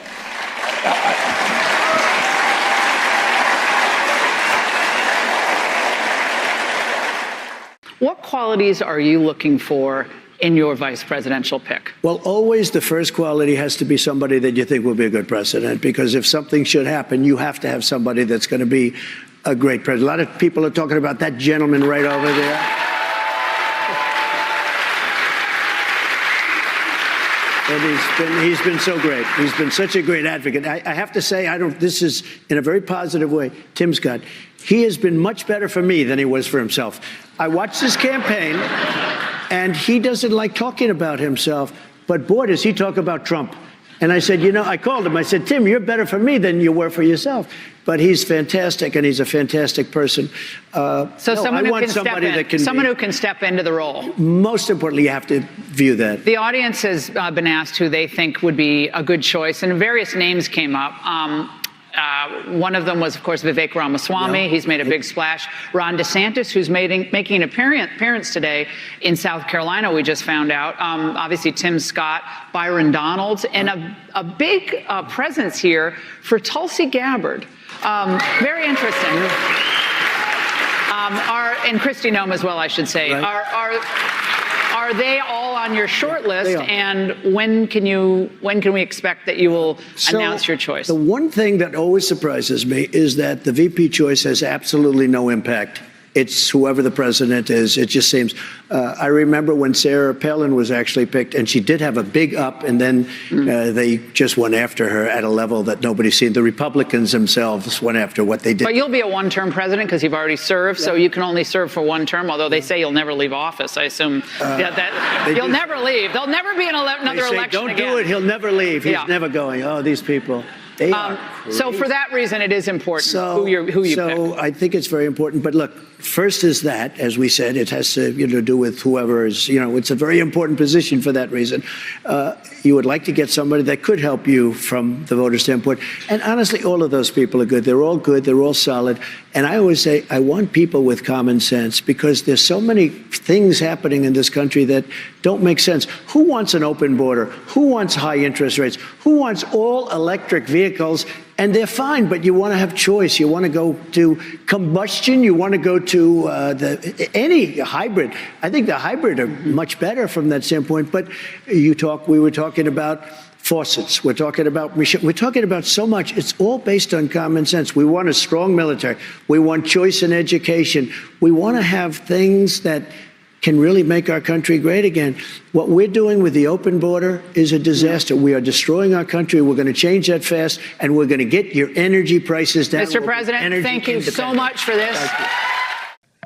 RFK called me a couple weeks ago. He was coming to Minnesota, and he wanted to meet with me, and we were going to spend 2 days together so that I can get him off of this vaccine bullshit and start getting him to truly campaign on something that could win him the presidency, which ain't vaccines. No. And anyway, though, RFK and I were going to meet, and unfortunately he called me the day before and said he had a cancellation and a change of plans, so he didn't come to Minnesota yet. But let me ask you this. Did you guys ever read the book I wrote called Don't Start the Revolution Without Me? No, I haven't read that one. Well, I think you should. And the reason you should is this. It was the book I wrote right after getting out of office, and I'm traveling to my home off the grid in the Baja. And my wife and I both contributed to this book. And in the end of the book, I wrote all nonfiction until the last chapter. And this was a book I wrote back in 2004 after leaving office. The last chapter I wrote fiction. You know what the last chapter was? Wait till you hear this. And this is 2004, nearly 20 years ago. The last chapter was, I team up with RFK Jr. and we run for president. Only I'm the president, he's the VP, and I get assassinated. Interesting. Wow. And I wrote that book 20 years ago, and Dick Russell, my co-writer, I said, Dick, I want to do something strange with this book. He goes, what do you want to do? I said, the last chapter, without telling nobody, I want to write completely fiction. Well, that last chapter, if I look at it today, might not be fiction now. If he called you, only the difference would be RFK'd be on the top and I'd be the VP. if RFK offered you the VP spot, would you take it? I would give it serious consideration. Certainly, I won't tell you right now yes or no because it would depend on my personal life. Yeah, and that is the commitment I told you about moments ago. You know, would I want to commit myself at age 72 for 1 year of hell? and then the worst part would be, and then possibly the worst part would be this. Winning. Yeah. And then I'd have to do it for 4 years. Let me explain something to you, Mr. Ventura. I'm going to explain. Listen, this is very important. I approached you after you won your governorship, and you totally haven't reciprocated. I asked you for your support. You wouldn't give it back to me. I don't appreciate that. But I'm going to offer you an opportunity of a lifetime. Do not go with RFK. He's a total freaking loser. I am offering you the VP spot on my ticket, and believe me, you're going to want to take it. There you go. No, I don't think Donnie will be offering me that spot. I did a piece. He would definitely be shitting a brick if RFK made you his VP. Yeah. Well, I did a thing on Substack where I compared Trump to Manson. That's an interesting comparison. Look at it. He has that kind of power. They're very. What he did on January 6th is almost identical to what Manson did on August 8th, 1969, sending his followers out, waiting for him to come back. And here's the scary part: the exact same number of deaths the first night. Really? Yes, 5 people died. That's interesting. Very interesting. Oh God, the comparisons are eerie. And I get it on Substack. Pull it up on Substack and read it. Kennedy's our greatest president of all time.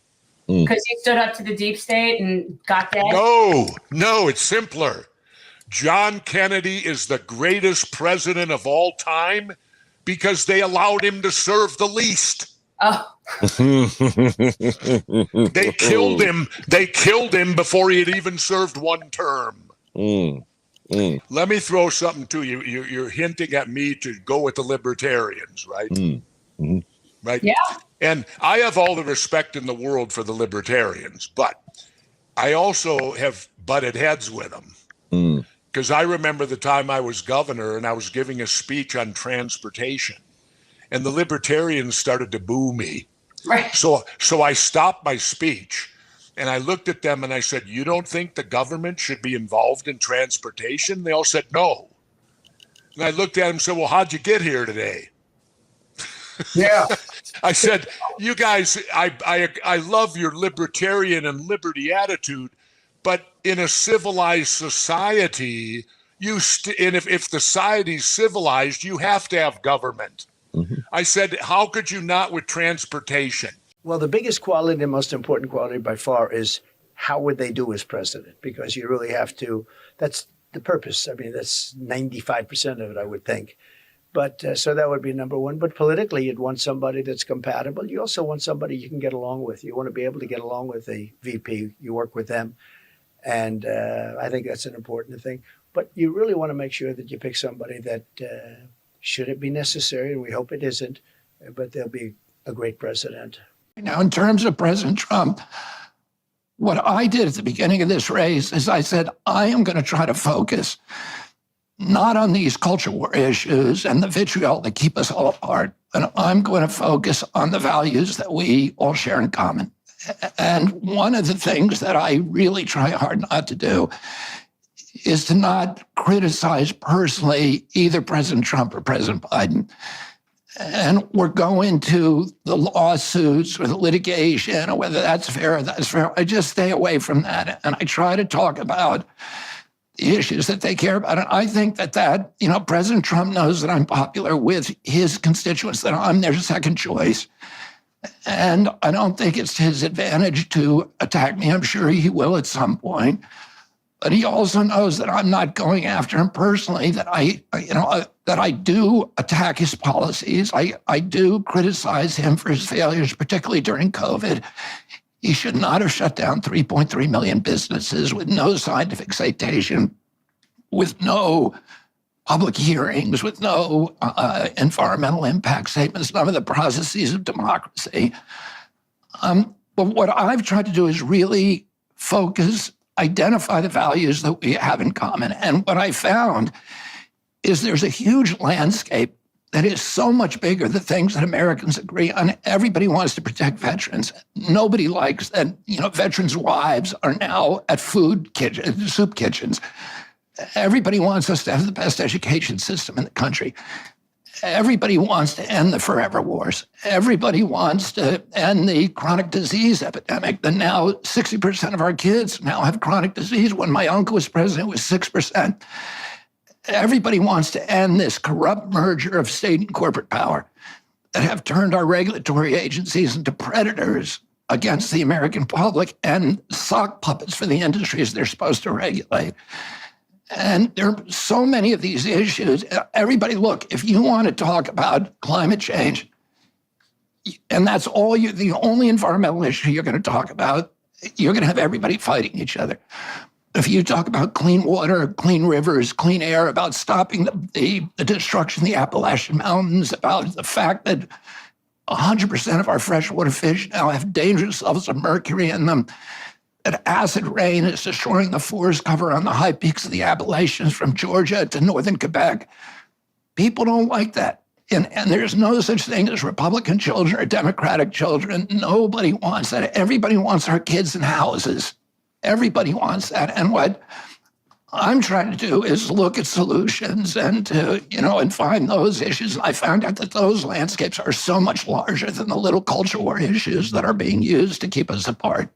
Look, people are saying it 100 different ways, that they want somebody, they know what's wrong. They want somebody who can find ways to put it right. Next question. There's a billboard outside of Grand Rapids, Michigan, paid for by the DNC that says you are powered by Trump and MAGA. What's your response? The DNC is saying because one of my PACs, which I have nothing to do with, legally can have nothing to do with, accepted money from a traditionally Republican donor, that somehow this should disqualify me from people voting for me. We get money from Democrats, from Republicans and independents, and I'm proud that we're reaching across party lines, that we're trying to bridge the divide. President Biden says that he's trying to bridge the divide, but this is just the opposite. Is saying that there's a big difference, that you're not really American if you're Republican. And I just don't believe that. I think we ought to have presidential candidates that are receiving support across political divides. We need to bridge the divide and heal this country. You've chosen not to attack other candidates. They've attacked you, the Democrats in particular. Why do you think they're doing that? Why do I think I think that they don't. They have a candidate who doesn't want to debate. And so they have to try to win the election by litigating against people, by trying to get people off the ballot, by denying me ballot access, by litigating against the other candidates to get them disqualified. So we won't have to do democracy in our country. And, I feel like we should be modeling democracy around the world. I don't want to win this election because I'm not a fan of President Trump's. I don't want to win this election by disqualifying him legally. I want the American people to decide who they want to have as president, and I want to beat him fair and square on a level playing field. And I think it's distressing that the Democrats don't want to do that. I'm not a fan of Donald Trump's, and that's why I'm running against him. But I think it's I've been outspoken about criticizing the Colorado decision and the Maine decisions because, we have a democracy in this country. We don't have a banana republic, at least we're not supposed to. People ought to be able to vote for who they want to vote for. I don't want to beat Donald Trump. I believe that I can beat him in an election and that I can beat him in a debate. And I want to do that fair and square. I don't want the playing fields slanted. I don't want to have an election where you get rid of a guy who, a large percentage of the American public want as their leader, and you're going to leave those people feeling angry and frustrated, and justifiably so. I've read the opinions. I don't see how they can stand judicial, Supreme Court scrutiny. I don't think you can get. Donald Trump has not been convicted of leading an insurrection. Maybe he did it. He hasn't been charged with it. He hasn't been convicted of it. So you can't really, I don't think it's fair. I don't think there's due process in punishing him for a crime that he was never convicted of. It's not the American way of doing things. And I think as a strategy that it actually hurts the Democratic Party, because I think it discredits them and it makes President Trump kind of into this mythological figure, because people can see that this is not fair. So I want to beat President Trump, but I want to beat him fair and square in an election where everybody gets to vote for who they want to vote for.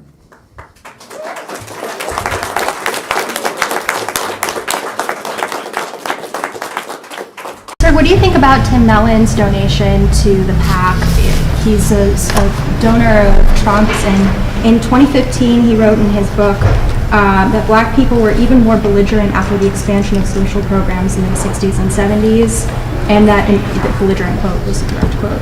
And well, I am not legally allowed to talk to my PAC about any of these issues, any of the super PACs. And there are several super PACs that support my campaign.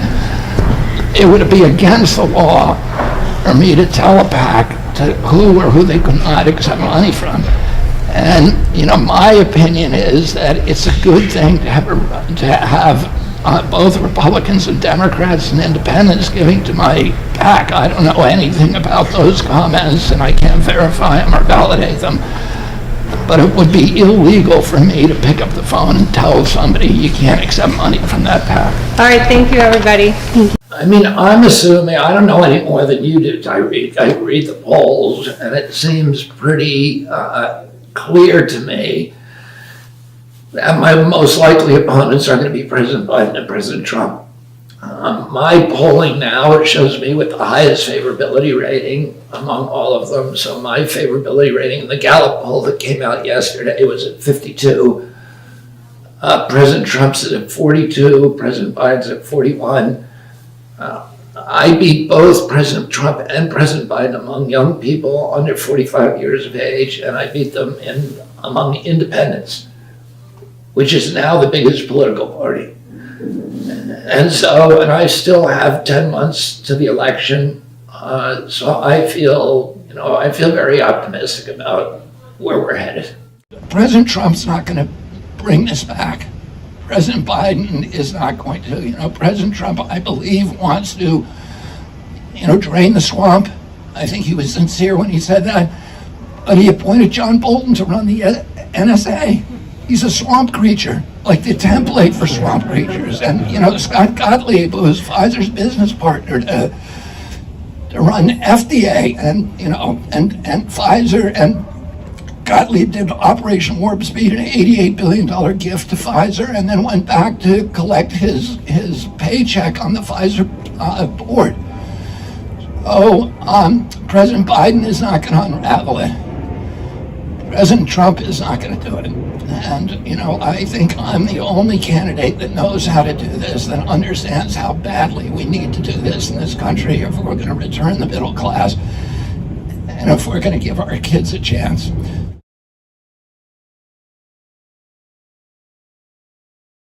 RFK Jr., you said voter ID was racist. Is that true? Maybe. I didn't see it. I had a lot of positions. It's actually a comic book written by radical Democrat RFK Jr. Argues, among other things, that voter ID laws are, quote, I kid you not, racially rancid. Red state people are more likely to murder you, to impregnate your teenage daughter, to commit a violent crime against you, to commit a non-violent crime against you, to watch Desperate Housewives on TV, to buy pornography, to buy, degenerate video games like Grand Theft Auto. You've called for curbing, logging, oil drilling, fracking. You wanted to eliminate it. You called it a victory for democracy. You want to curb U.S. fossil fuel extraction. Keep it in the ground, you once tweeted.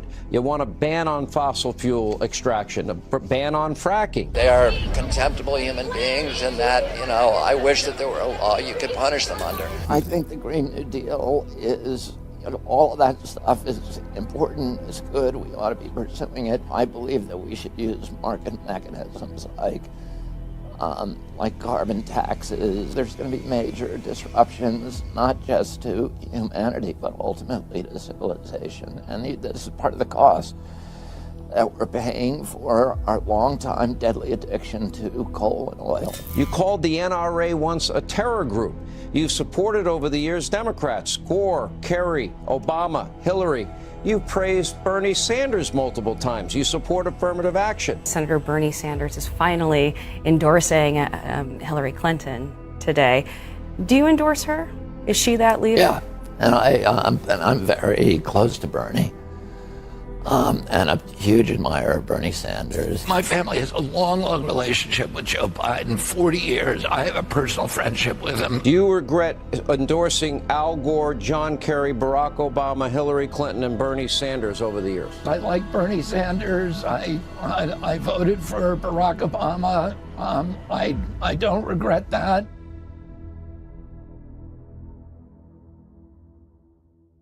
And Trump came in and said, I'm going to run the country like a business. And then he shut down 3.3 million businesses. What businessman would do that? He handed the keys to every one of our businesses in this country to Anthony Fauci. But Bobby, and I'm sure this is going to go viral because I'm about to defend Trump. When everybody comes to you, if it's President Kennedy, and says, we need to do this right now, this is not going to last a week or 2 weeks, this is a real problem, we're going to be overwhelmed, there's only one place that makes the swabs that we need, that's what pushed Trump into that situation. And then you had the businesses closed, you had all these people out of work, you had all these other problems, they started spending money. Biden continued to spend the money, Trump wanted to spend even more. You got to give him a little bit of a break on that. The pandemic was a problem. Here's the thing, Chris. If I were president, that would have never happened. Never, ever. When my uncle was president, when John Kennedy was president, he was during the Cuban Missile Crisis, when the whole world was on the edge of a nuclear war. He had 11 of the 13 top advisors, what they call the XCOM committee, telling him he needed to invade Cuba. If he had gone ahead and done that, it would have been the end of the world. We now know. So, and he said, no, he researched the issue himself. He said, show me the aerial photos.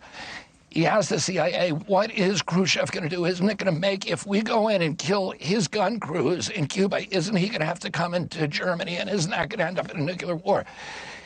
He asked the questions. He went granular. He did the details, and he figured out a different solution. And we need that kind of president today, and we needed it during the pandemic. And unfortunately, we got two presidents who made a series of bad choices, drove up a $16 trillion in costs, destroyed an entire generation of kids and their learning, did things that nobody in their right mind would have done during a pandemic, that violated every pandemic protocol that we've developed over 50 years. You do not shut down a country for a respiratory illness because everybody knows it's going to go through anyway, and it was an illness that spread indoors, not outdoors, and we knew that from the beginning. Right, but they were trying to keep people from being in collections. Because remember, the people who made the protocols were also the ones telling the presidents to go this route, and it was echoed in many places all over the world. But I get the discrepancy on it. I get the discrepancy. They were violating their own protocols, and nobody asked. You had people telling us, trust the experts. And of course, that is not a feature of science, that's not a thing. Trust the experts is not a feature of science. It's not a feature of democracy. It is a feature of religion and totalitarianism. And in democracies, we don't do that. We question everybody, and we need a president who knows that. Final thing, what do you think of the RFK Jr. independent campaign and the Democrats' relentless attacks on him? Well, I think he's a nice guy. I've known him. He's extremely liberal. Well, he's more liberal than anybody. He's more liberal than the Green Party. And so I don't know. I would imagine he'd not be good for them. But you don't know how that plays out. He gets a certain, not many points, but he gets some. But they say he hurts Biden. I'm not sure that that's true. I think he probably hurts both. But he might hurt Biden a little bit more. Right. You don't know. But he's got, not a lot of points, but maybe enough points to make a difference one way or the other. But he's a very liberal guy. A moment ago, you said you essentially see Trump and Biden as the same, different issues. But do you really believe that when people talk about the threat to democracy that Trump poses, do you really think that is an equal evil to Biden? I mean, listen, I can make the argument that President Biden is a much worse threat to democracy. And the reason for that is President Biden is the first candidate in history, the first president in history that has used the federal agencies to censor political speech, so to censor his opponent. I can say that because I just won a case in the Federal Court of Appeals and now before the Supreme Court.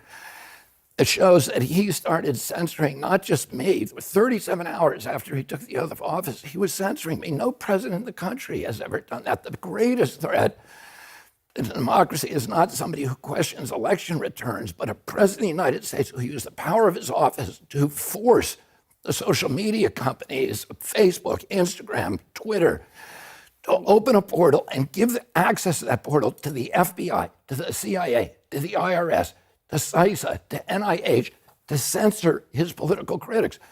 President Biden, for the first president in history, to use his power over the Secret Service to deny Secret Service protection to one of his political opponents for political reasons. He's weaponizing the federal agencies. Those are really critical threats to democracy. Donald Trump, of course, tried to overturn a free and fair election. He tried to overturn one, right? He's still fighting in court. Yes. How is that not a threat to democracy? Well, I think that is a threat to democracy. If him trying to overthrow the election clearly is a threat to democracy. But the question was, who is a worse threat to democracy? And what I would say is, I'm not going to answer that question, but I can argue that President Biden is, because the First Amendment, Aaron, is the most important. Adams and Hamilton and Madison said, we put the guarantee of freedom of expression in the First Amendment because all of our other constitutional rights depend on it. If you have a government that can silence its opponent, it has license for any atrocity. So just to be clear, you're saying you could make an argument that President Biden is a worse threat to democracy than Donald Trump. That's what you just said. But who else has ever tried to send, what president in history has ever tried to censor political opponents? What president has weaponized the federal agency? When my father came into the Justice Department, the first week he was there, he got all of the branch and division attorneys together, and he said, whatever we do, we are not going to use the power of the Justice Department for political reasons. Trump, of course, has said that he would do that. He has said that he would do that. Of course, and that is reprehensible. And he is the only president who's tried to overthrow the results of an election. Well, you know what? Let me say something about that. I'm not going to defend President Trump on that. That was appalling. And there's many things that President Trump has done that are appalling. But in 2001, we had an election stolen in this country during the Bush-Gore election. In 2004, I wrote an award-winning article for Rolling Stone that showed how that election was stolen from John Kerry. So I don't think, and most Americans agree with me about 2001, that it was a stolen election from the Democratic Party candidate.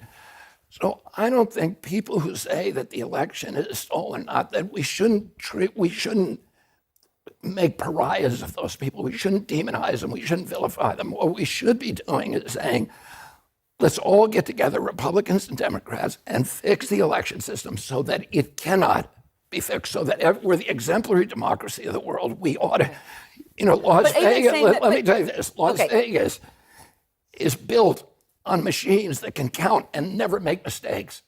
Can't we make an election machine, and can't we have an electoral process And But every when you go American through says all the whatever data, happens, okay, hold on. But when it can't be fixed. I understand that we want elections to be as perfect as they possibly can be, Yeah. and one should not use the fact that the election was not stolen and was not cheated to not try to perfect it. I understand that distinction. But when you do as you're doing and you open the door to, well, we want every machine, you're opening the door to people who can say, well, then that's exactly what I'm saying. The machines miscounted, the machines did this, but they didn't. Every single analysis has shown that that did not happen, right? As you know. Do you worry that you're opening the door for people to believe this? Look at the Republican primary voters and that they believe. I'm not worried. I don't worry about how people might misinterpret my words. What I said, I mean, and I'm careful about how I use language. So I'm not saying that that election was that there was cheating. I've never said that.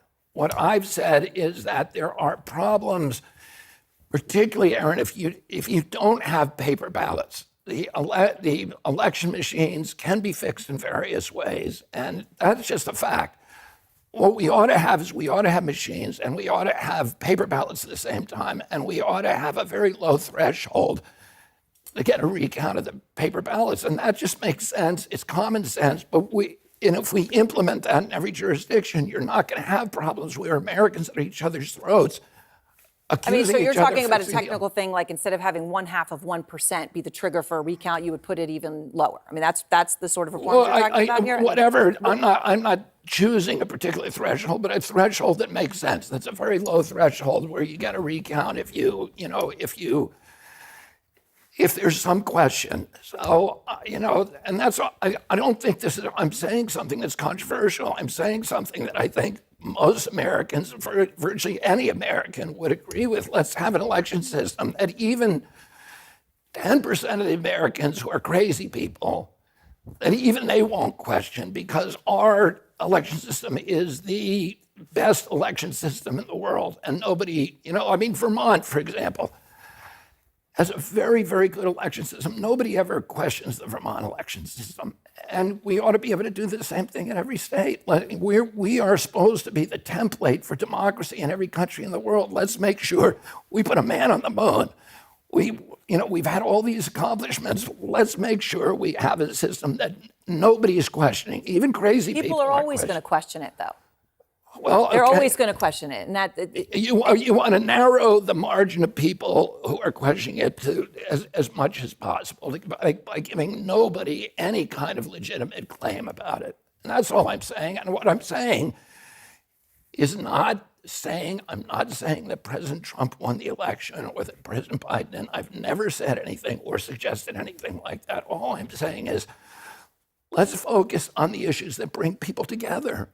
Than constantly focusing on the polarization, on the issues that drive Americans apart and have us all at each other's throats with this very, very toxic polarization and demonization of each other. RFK announced a running mate this week, 35-year-old from the Tech Center, seems to be very progressive. They put it mildly. To put all three of you together, it widens your lead right now. How do you view RFK and his new running mate? Well, I've always liked him, and I've known him actually for a long time. I've liked him. He's a very liberal guy. He's probably the most liberal person in the race, including the Green Party. And so I think he's probably going to hurt Biden. I don't see him hurting me. Our people are solid. We have a very, very solid core. And I think that core is 60%. So RFK hurts him more? I think so, yeah. I think so. He's he's ultra liberal or ultra progressive, as they'd rather have. They don't like the word liberal anymore. You're supposed to use progressive, so therefore I'll probably use liberal. But he's a very far left person.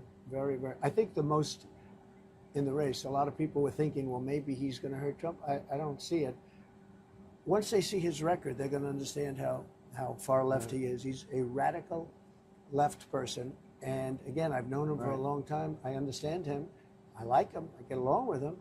But that's his inclination. His running mate makes him look like a baby in terms of being left. She is really left, but she also has enough money from her husband that she can help him finance a campaign. I mean, the DNC is really misbehaving. They're really trying to block people.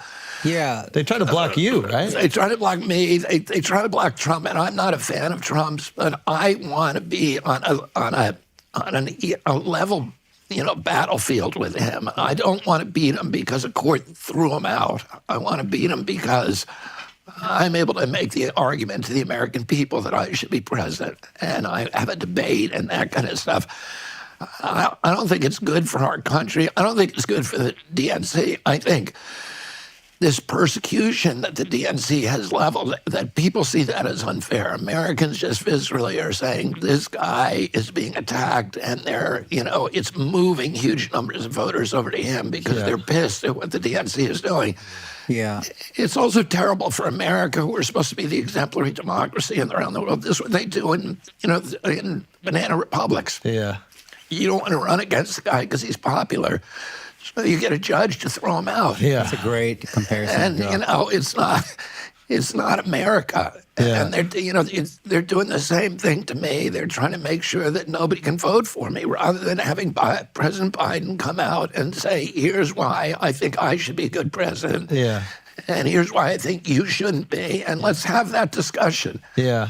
Not just say, you're not going to let me on the ballot. You're going to disenfranchise Americans so they can't talk to. Yeah. Any question? Would you debate RFK Jr.? RFK, I don't know anything about him. Look, RFK is polling very low. He's not a serious candidate. They say he hurts Biden. I don't know who he hurts. He might hurt me. I don't know. But he has very low numbers, certainly not numbers that he can debate with. And he's got to get his numbers up a lot higher before he's credible. But the numbers that he's taken away, they say will be against Biden. I don't know. I'm not so sure. It could be a little bit against me. But I don't see him as a factor. Well, Robert, one of the big issues for Democrats they've talked about is the threat to democracy. You raised some eyebrows yesterday when you were comparing the former president to the current president. You said in an interview that you believe that Joe Biden is a bigger threat to democracy than Donald Trump. This is what you have to say. Watch.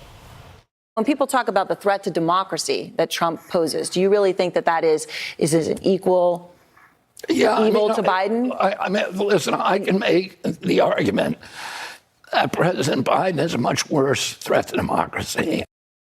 Why did you say that? And by the way, I said I can make that argument, and I think it's an argument that we ought to be having.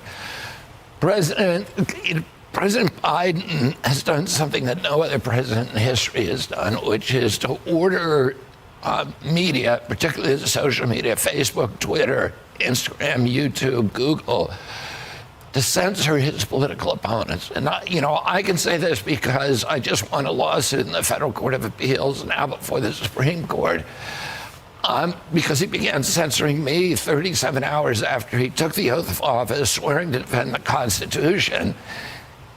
White House officials were on email with Facebook saying to them, you got to take down his posts. Facebook actually pushed back and saying there's no misinformation here. This is actually what he's saying is accurate. And they had to make up a new term called malinformation, which is information that is accurate but nonetheless inconvenient to, politically inconvenient. So there's been the First Amendment was put in the Constitution.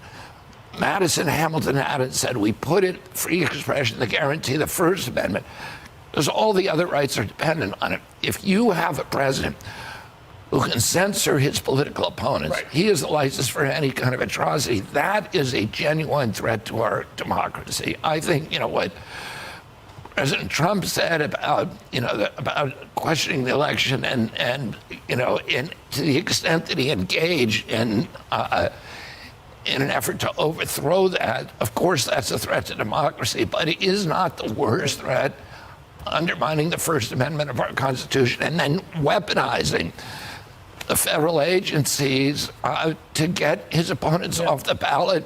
And in my case, I'll just say particularly, denying me Secret Service protection. That's never happened in history before. He's behind that.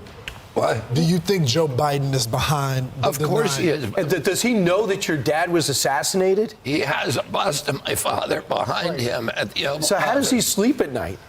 Well, I don't know, but it's just not right.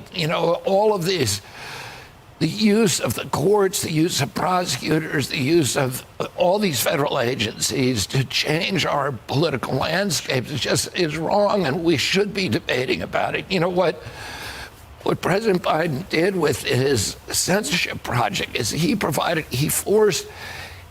told the social media companies, we're going to withdraw, we're going to bring an antitrust case against you, and we're going to withdraw your Section 230 immunity, which is existential for those companies, if you don't give us a portal to censor. And then who did he give access to that portal? The CIA, the FBI, CISA, the IRS, NIH. So you had all these federal agencies that were now able to silence people who were questioning their policies, and that is really anti-American and anti-democratic. RFK Jr. is, as you know, the most radical left candidate in the race. He's more so than the Green Party. He's more so than even crooked Joe Biden. But he's got some nice things about him. I happen to like him. Unfortunately, he is about the Green New Scam because he believes in that, and a lot of people don't. They want to see our country become rich and wealthy and strong and powerful and lots of other things, and not waste money doing something that nobody wants and everybody knows doesn't work. I guess that would mean that RFK Jr. is going to be taking away votes from crooked Joe Biden, and he should, because he's actually better than Biden. He's much better than Biden. If I were a Democrat, I'd vote for RFK Jr. every single time over Biden, because he's frankly more in line with Democrats. RFK Jr.'s running mate, Nicole Shanahan, is also a very liberal person, but that's okay. She's got plenty of money from her ex-husband.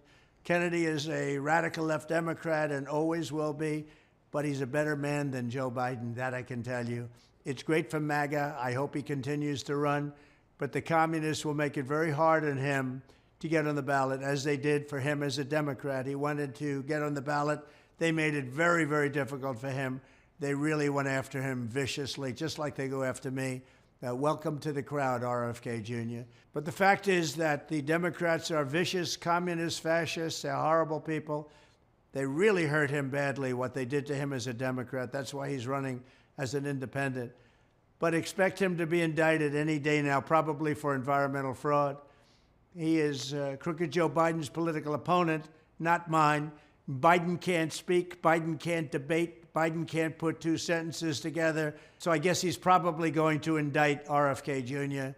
But I'm glad that he's running. They will fight it out together.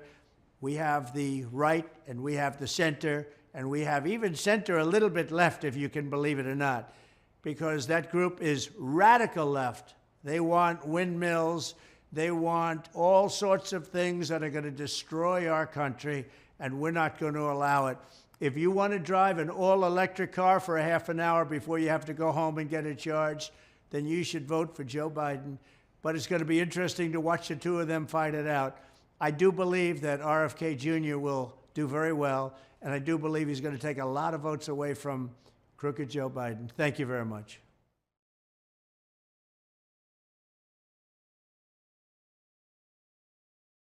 Hello, everyone. My name is Jonathan Hiller, and I'm the Director of Content at Team Kennedy. And today we're going to be talking about numbers. Nerd alert! All right, by now you probably know that Robert F. Kennedy Jr. is running as an independent candidate for President of the United States. But you probably have heard him spoken about like this. A spoiler candidate? A spoiler? Spoiler. Called Kennedy a spoiler. I'm a spoiler. But is this really true?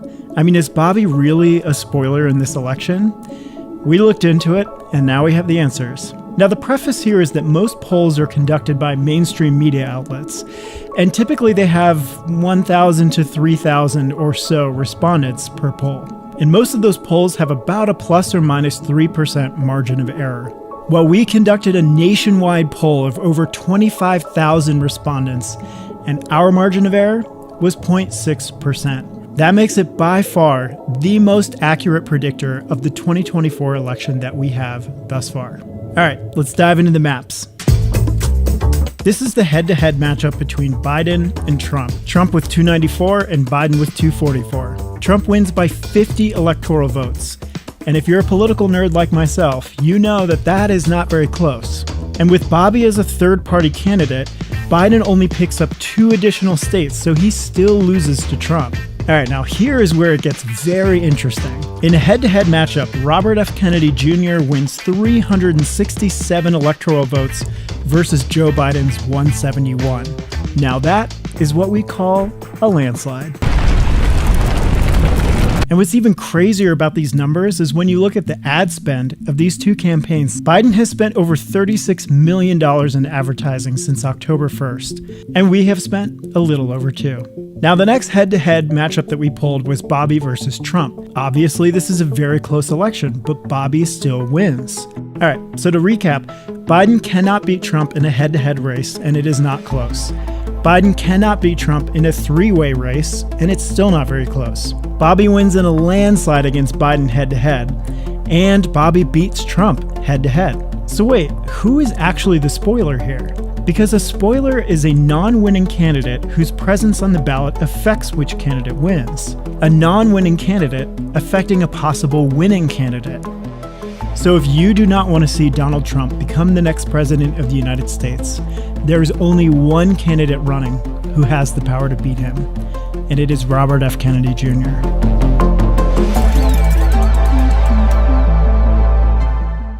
Also, a Fox News poll came out a couple of days ago, and extraordinarily, the most popular major candidate right now, although he's for a third party, the We the People Party, is RFK Jr. Has an approval rating, rather a favorability rating of 47, followed by 2 points by the former president, and then Joe Biden is 6 points behind him. Yes, and I would say, because I've looked at a lot of this swing state polling with RFK in particular, it's kind of a mixed bag. Sometimes he hurts Trump, sometimes he hurts Biden, but I would say for the most part he hurts Biden. But there's one line in the Wall Street Journal poll I'd be looking at, which is half of Republicans view RFK favorably, only a quarter of Democrats. This is why it is so smart for former President Trump to define him for what he is. RFK is a Democrat. You heard former President Trump say, look, he picked a Democrat. This guy, for all intents and purposes, is a Democrat. And next week, when Trump says he'll announce his abortion stance, he would be wise to contrast him. I'm the pro-life candidate. He is not. If you're a Republican, you need to be with me. So that's suggesting that Donald Trump thinks that RFK would take voters from him. Yes, he said MAGA welcomes him. So he was very clear on that. Yes. All right, very good. Would you become the vice president of the United States if Donald Trump asked you to be his vice president? No, I would not. My marriage would not survive that. All right, let's talk politics. A brand new Fox News poll finds that independent candidate RFK Jr. actually beats both Trump and Biden in favorability, as you can see the numbers right there. And their campaigns are reacting to the growing chance that he could actually change the course of the election of 2024. That he has no path to victory. He is playing the role of spoiler candidate. He's probably the most liberal person in the race, including the Green Party. I think he's probably going to hurt Biden. I don't see him hurting me. We're going to start with Joe from Brookings, Oregon. Joe, what's your question? Keep it tight. Yes, would Mr. Kennedy be willing to do a one-on-one debate with Donald Trump, since we know Joe Biden's too senile to do it himself? I would love nothing more than that. It would be great to have a 3-person debate, but I will debate either President Biden or President Trump in any kind of forum that they want. Good luck with that. I don't even think they're going to debate each other, to be honest. All right. Well, I think we're living at a time when the 2 least popular mainstream party candidates in the history of our country are running. Both of them would actually win the prize for the least popular candidate in the history of a major political party. 80% of the public says that they don't want a rematch of 2016. They want other choices. And, now it's a 3-man race as of today. People who support Donald Trump feel that they're regarded by the elites as deplorable people and that, they're not part of our country. And I think Donald Trump made them feel like they were part of our country. Some of the tactics also pretty disgusting. We're hearing that the Biden legal team is throttling you guys by the throat. What's the truth? You mean my campaign? Yeah, I heard they're brutal. We released a poll today. We did, Jesse. the biggest poll that's ever been done, and at least in this presidential campaign. A typical poll has 2,000 people in it. We did a poll of 26,000 people. The poll has a value of about $200,000 to $500,000. So we did every state. What that poll shows, if I go head-to-head with Biden, I win 39 states, he wins 11. If I go head-to-head with President Trump, I win. If I'm in a three-way race, I lose because people are voting out of fear because they think the other guy, a vote for me is gonna put somebody they hate in office. But if I go head-to-head with either of them, I win. So if one of these guys drops out or doesn't run, Joe Biden or Donald Trump, RFK Jr. will be president. That's right. According to your polling. Yeah, but, and all the polls that have done a two-way race have shown the same thing. I would challenge anybody. Our poll has virtually a zero margin of error. Anybody who does that poll will end up with the same results. I beat Biden in a landslide, and I beat President Trump narrowly in the Electoral College.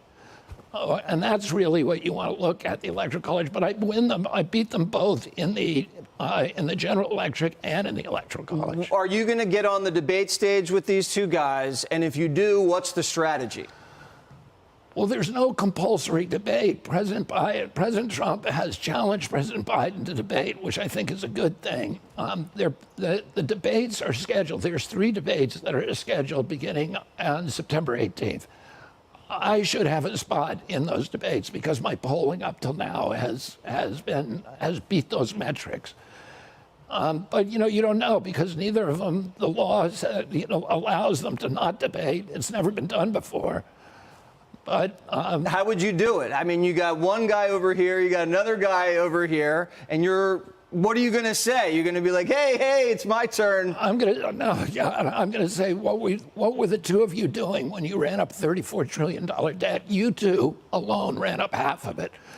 We're now paying more than our defense budget to service that debt. Within 5 years, we'll be paying 50 cents out of every tax dollar to service the debt. And, that's one issue. And then they both, President Trump said he was going to end the wars.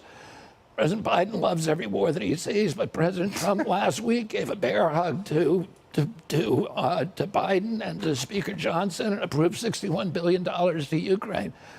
There's all these really existential issues that neither of them can really deal with. And one of those, Jesse, is the polarization. We are in a more toxic polarization and division than any time since the American Civil War. And President Biden can't solve it. President Trump can't solve it. If either of them get elected, it's just going to get worse because both of them feed on it. Both of them are telling all hate the other guy. And we need to have some common ground in America. Well, you're saying you're going to unify the country. Now, some dirty stuff's coming out. They're saying you were against voter ID. RFK Jr., you said voter ID was racist. Is that true? Maybe. I didn't see it. I had a lot of positions. I went through an evolution like many people in this country. And, I said things years ago. I had positions years ago that I look back on and say there was nothing good about that. I think listen, what I've said on the voter ID issue is that I'm going to issue voter passport IDs to every American who can't afford them. That will end that issue. Okay, because you have to have voter ID to have a clean election. You got to have that. And by the way, Al Sharpton and Andrew Young and other civil rights leaders have said that if I issue that ID, they will stop their objection to demanding voter ID at the voting booth. All right, Al Sharpton, happy DEI Thursday tomorrow. RFK Jr., thanks for joining. So thank you very much. This is 8 days that we've all been sitting in this courthouse. This is all a Biden indictment. It's in order to try and win an election, political opponent. And nothing like this has ever happened. 8 days. As you know, the economy's falling apart now. Now you're seeing it. Very little growth. It's going to get worse. Oil prices are going up. You have the college campuses all over closed down. Our country's going to hell. And we sit here day after day after day, which is their plan. because they think they might be able to eke out an election, but I doubt it because the poll numbers are very good for us. I just want to say that I've invited Biden to debate. He can do it anytime he wants, including tonight. I'm ready. Here we are. I invited him to the courthouse that he has us tied up in with his administration. This is all being done through Washington. It's all a well-coordinated attack on a political opponent. But I'm here. I'm ready, willing, and able. And if he wants, I'll do it on Monday night, Tuesday night, or Wednesday night. We'll be in Michigan, a state that he's destroyed because of the auto industry. We're not going to have any jobs left in Michigan. No auto jobs left in Michigan. They're all going over to China and other places with this ridiculous EV mandate, electric vehicle mandate. But we're willing to do it Monday night, Tuesday night, Wednesday night, Thursday night, or Friday night on national television. We're ready. Just tell me where. We'll do it at the White House. That would be very comfortable, actually. But you tell me where. But we're ready. He's obviously not showing up now. We heard nothing. But he said today that, I'd love to debate, but he won't debate. I don't think he'll debate. Maybe he will. Maybe he will. I'm not sure he has a choice. But that's the story. So here we are. We're ready, willing, and able. And we don't see him, and I don't think he'll be here. But maybe next week he'll do it. I doubt it, but maybe next week. So I just want to thank everybody for being here. I know you have to suffer through this like everybody else. Nothing has come. This is a case that should have never been brought. Every legal scholar, every legal expert, Andy McCarthy, Jonathan, Andy, every single one. Jonathan Turley came out with a scathing report in this trial today. Andy McCarthy, scathing report. Mark Levin, can't believe this is happening in our country. There's no case here. There's no case whatsoever. It's a disgrace. We have a conflicted judge, and it shouldn't be happening. Not in this country. Thank you very much. Do you think you beat Biden in a debate? If there was ever any time in the last 200 years that an independent candidate could win the presidency, it's now. Even the traditional mainstream media admits that 2/3 of Americans don't want to see a contest between President Trump and President Biden alone. My opponents are worried, which is why you're seeing so many dirty tricks, attacks, and condemnation of me by both President Biden and President Trump and the Republican and Democratic parties. Today, for the first time in American history, self-identified independents outnumber both Republican and Democratic voters. And independents favor me over President Biden or President Trump. I was particularly interested in a recent poll by NBC, which never gives me favorable treatment, but which acknowledged that 34% of Americans would consider voting for me. And in a three-way race, 34% is enough to win the election. Currently, polls show that about 20% of Americans have never heard of me and don't know that I'm running for president.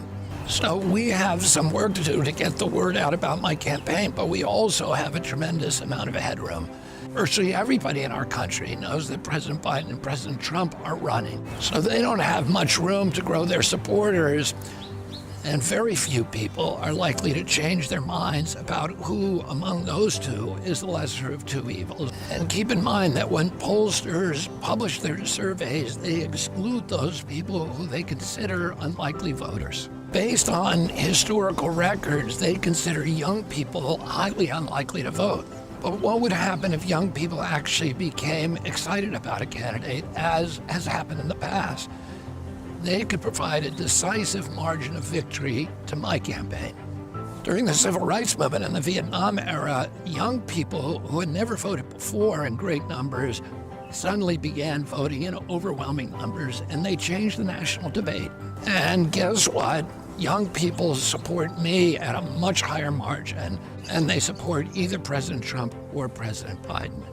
Young people are disgusted by the division. They're dismayed by the forever wars. They understand that they're not going to live the American dream, that they're not going to get their own homes, and they want somebody who's listening to them, and I'm that somebody. I'm going to end the forever wars, and I'm going to use the peace dividend to make sure that our young people get into homes and that they can have equity so that they can pursue their entrepreneurial impulses and rebuild America and small business in this country again. I can win the presidency, but I can't do it alone. I need your help. We have an FEC filing deadline on April 30th. That's very, very important to our campaign. Let's show the political establishment that Americans this time around are not going to be manipulated again by fear. They're going to vote for a candidate that they actually want to see as president. Please contribute to my campaign as much as you can. There is no more important time than now to donate.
When it comes to the regulatory capture, I think that even President Trump would admit at this point that he would have to do a much better job in his second term with regard to staffing. But why do you give him a second term if he's messed it up so badly the first time? He said he was going to do that the first time.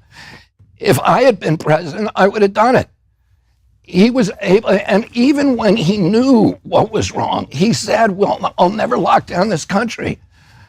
But he got rolled by his bureaucrats. I mean, I think that a lot of people who support President Trump, myself included, would believe that he got rolled by his own state. Yeah, and that's why 2020 was a disaster. We need somebody in there who will not get rolled by their bureaucrats. RFK Jr. is a Democrat plant, a radical left liberal who's been put in place in order to help crooked Joe Biden, the worst president in the history of the United States, get reelected. A lot of people think that Jr. is a conservative. He's not. He's more liberal than anybody running on the Democrat side. A vote for Jr. would essentially be a wasted protest vote that could swing either way, but would only swing against the Democrats if Republicans knew the true story about him. Jr.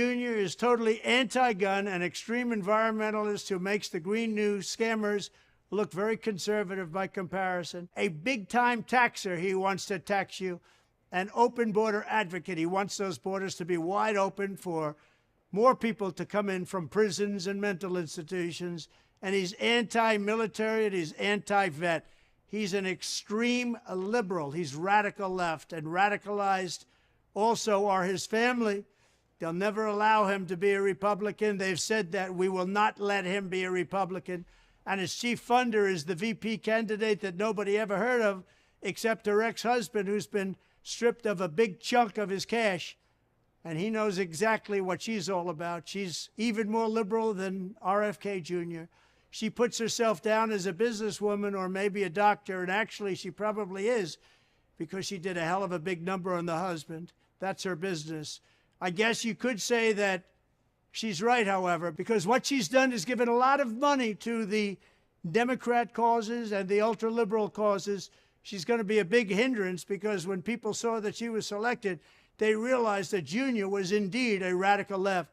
She's more liberal than Junior by far, not a serious person, and only a pot of cash to help her get her no-chance candidate on the ballot is what got her there in the first place.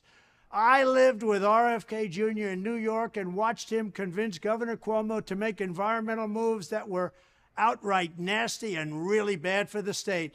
We have the highest energy costs anywhere in the country, and that's because of RFK Jr. He was a disaster. Upstate New York was not allowed to drill or frack as Ohio, Pennsylvania, and others ripped off New York energy. Because of this, prices have skyrocketed all over that part of the country, and frankly, it's affected New England, it's affected everybody. But all of this was the policy of RFK Jr. He doesn't want any drilling whatsoever. He doesn't want anything. He wants everything to come to a halt, and you'd find that out. But the fact is, he is a radical left person. So Republicans, get it out of your mind that you're going to vote for this guy because he's conservative. He's not. And by the way, he said the other night that vaccines are fine. He said it on a show, a television show, that vaccines are fine. He's all for them. And that's what he said. And for those of you that want to vote because you think he's an anti-vaxxer, he's not really an anti-vaxxer. That's only his political moment. He said it the other night. He's okay with the vaccine. Their energy costs are the highest in the United States, in New York State and New England, because of this guy, with the exception of California and Gavin Newsom, who's the worst governor in the state's history and one of the worst governors in the history of our country. I'd even take Biden over Jr. because our country would last about a year or two longer than it would with Jr. It would collapse almost immediately, and his family, a radical left, a crazy left, a bunch of lunatics, would take over, and our country will die very quickly. So RFK's views on vaccines are fake, as is everything else about his candidacy. He is not a Republican, so don't think you're going to vote for him and feel good. He's a radical left Democrat. Let the Democrats have RFK Jr. They deserve him.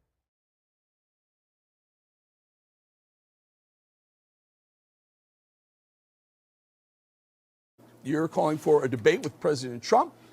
You have an open letter to him. I'll let you explain it. Yeah, we're both, Eric, thanks for having me, first of all. We're both speaking at the Libertarian Convention in Washington, D.C. on May 24th and 25th. I've invited President Trump to debate. He's repeatedly said that he is willing to debate anytime, any place. He said that he specifically would debate me as long as my poll numbers are up. My numbers now in the latest Quinnipiac poll and CNN poll exceed the 15% threshold. We also have just done the biggest poll of the campaign. Typical polls, Eric, are around 22,000 people, 1,200 to 2,000 people. Our poll was 26,000 people. It costs almost $200,000. The value of this poll, other people would charge $500,000 for it.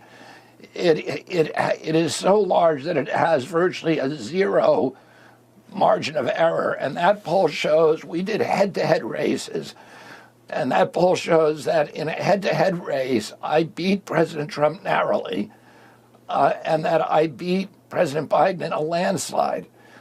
That the poll also shows that whether I'm in the race or I'm out of the race, President Biden cannot win the race. And in fact, President Trump wins 2 extra states if Maryland or Virginia and Maine, if I drop out of the race. But the poll shows me that the first time in history in head-to-head races, a third-party candidate beating the candidates of both political parties. And that's unprecedented. Here you are, and you put this open letter out. Have you heard back from the Trump campaign? We have not heard from him yet, but we hope to hear from him, and I hope to see him at the Libertarian Convention. The other news that we have is we got on the ballot in the state of Delaware. So we now have sufficient signatures for 11 states. We're getting 2 or 3 states a week, and we'll continue doing that until we have all 50. We will be on all 50 by July. And something that, again, has never been done with this many, a million signatures. We're going to get almost 2 million. We're going to get about double what we need to give us a big cushion, because the DNC and the RNC are both trying to throw us off the ballot because they don't want to have this contest. And then You know, the last piece of news is that we put out 2 days ago, we put the Super PAC, Kennedy, the American Values Super PAC, put out a 30-minute video called Who is Bobby Kennedy? It's narrated by Woody Harrelson. It's a very, very powerful video, and it already has 100 million views. Both Facebook and Instagram have been actively censoring the video. They've been removing it from people's platforms, and now they continue. Now we've called their attention and threatened litigation. They've allowed people to actually post it, but they are shadow banning it and slow walking it. So we're looking at our litigation options right now, but over 100 million people have now seen that video. So I want to get to that in a second. It's a great video, by the way. I've watched it in full. Back to the debate, and we'll get the other. You sure you want to debate Donald Trump? I mean, there are stages littered with political careers everywhere in the aftermath of people wanting to debate Donald Trump. The guy's a master debater without a question. You up for that? You ready for that? I am, and I agree with you. I think President Trump is arguably, well, he's certainly the best debater in modern political history. I would say since my uncle. My uncle was also a very good debater, and who knows, what would have happened if my uncle had come across Donald Trump. I can't imagine it, but you could argue that he's the best debater since the Lincoln-Douglas debate. He's gone through, as you know, in 2016, he went through 16 opponents and, left them all in mayhem. Here's a strategic question for you. So, let's say, small circle, President Trump is sitting there saying, eventually we're going to have to go through RFK. And we have to figure that out because it's going to be challenging. The last RFK was an RP, right? And you know who RP was? Yeah. Ross Perot, right? And he had 19.5%, 21%, whatever the number was. And in George Bush Sr.'s documentary that was done, it's a great documentary, you got to watch it. The last 2 minutes of the documentary, the guy interviewing him asks a question about Ross Perot. It's the only thing he didn't want to answer. He got upset and walked away. I don't know if you've ever seen it. Highly recommend you watch it. Yeah. I think it's actually a very good documentary for you to watch to see exactly what happened with him because I think that time's going to come as well. Let's say if you are chosen as a VP or whatever the role may be, let's say you are the VP. Do you think you could help, since you and RFK have a relationship together, to have RFK potentially, not necessarily, the better word would be to team up, because a lot of the values on what he likes, the left cannot stand him. Even the other day, a story came out, I think last week, talking about the Kennedy family. It's all behind Biden, kind of trying to undermine him. The fact that if your own family cannot support you, why would you support an RFK? They're dividing one of the most powerful Democratic last names, possibly the most powerful Democratic last name we've had the last 80 years, right? 100 years that with Joseph and what he did. What role would you play if you were on the inside to be able to communicate with RFK? I think that as this election season moves on, I'm not going to violate any privacy of the conversations that RFK and I have already had about what's going on in the country and how we share many of the same concerns about the direction our country is headed in.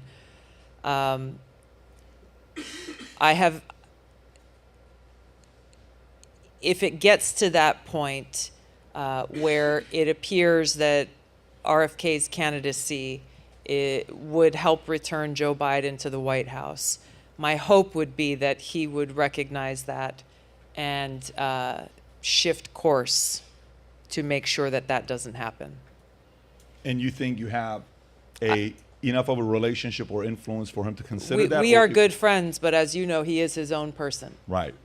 So just like every one of us, I have made a choice in my heart about what is at stake in this election. And as you'll see in the book, For Love of Country, this is what's motivating me. I'm going to be on the road for the rest of the year until the election is done. I'm not getting back to, I was home a few weeks ago and my mom asked when I was coming back, and I said not until November 6th, because if I can have any impact and influence in sounding the alarm bells to those undecideds, to those disenfranchised Democrats, to those independents who may feel in their heart that things aren't right, but don't have, the intellectual ammunition or the facts or the resources or those shared experiences to help make that decision for them. I'm going to put everything that I have into this election, because our country is at stake, and I hope and encourage everyone everywhere to do the same. So, Rob, can you do me a favor and pull up the VP? Because I know it's a tough question for me to ask, and it's unfair for you to answer it because there's conversations that's been had privately, and you don't want to compromise that because later on it's going to come back, so I respect that. I just respect relationships totally get it. and friendships. I value that. For everyone out there that's watching,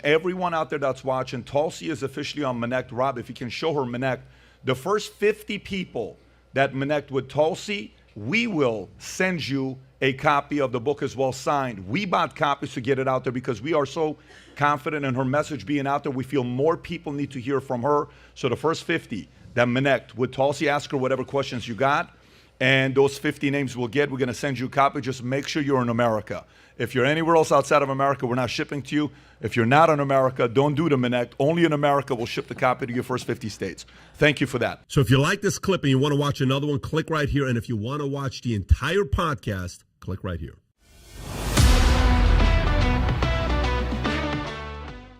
Many of the issues on which you disagree with President Biden have a lot of crossover with President Trump, who obviously is running on the other side of the aisle. So, you're in a strange position where Democrats are suggesting that you're a President Trump plant in order to take votes away from Biden.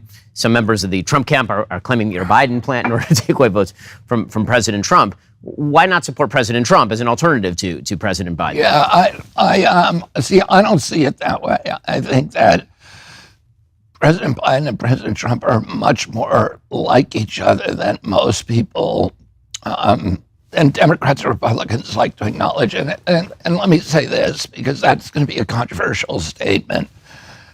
I want to qualify it. I think President Trump and President Biden are very different in their temperaments, and extremely different.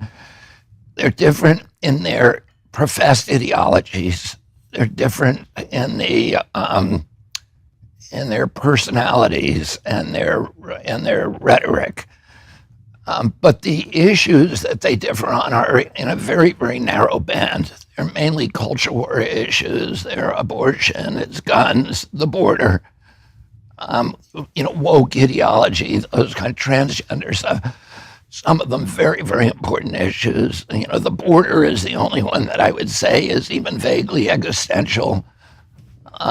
But the big issues at America that are existential to our country, that really threaten all of us, that are most concerned to all of us, neither of them has even taken positions on. The debt, for example, they're both equally bad on the debt. The debt is the most important issue. It's $34 trillion.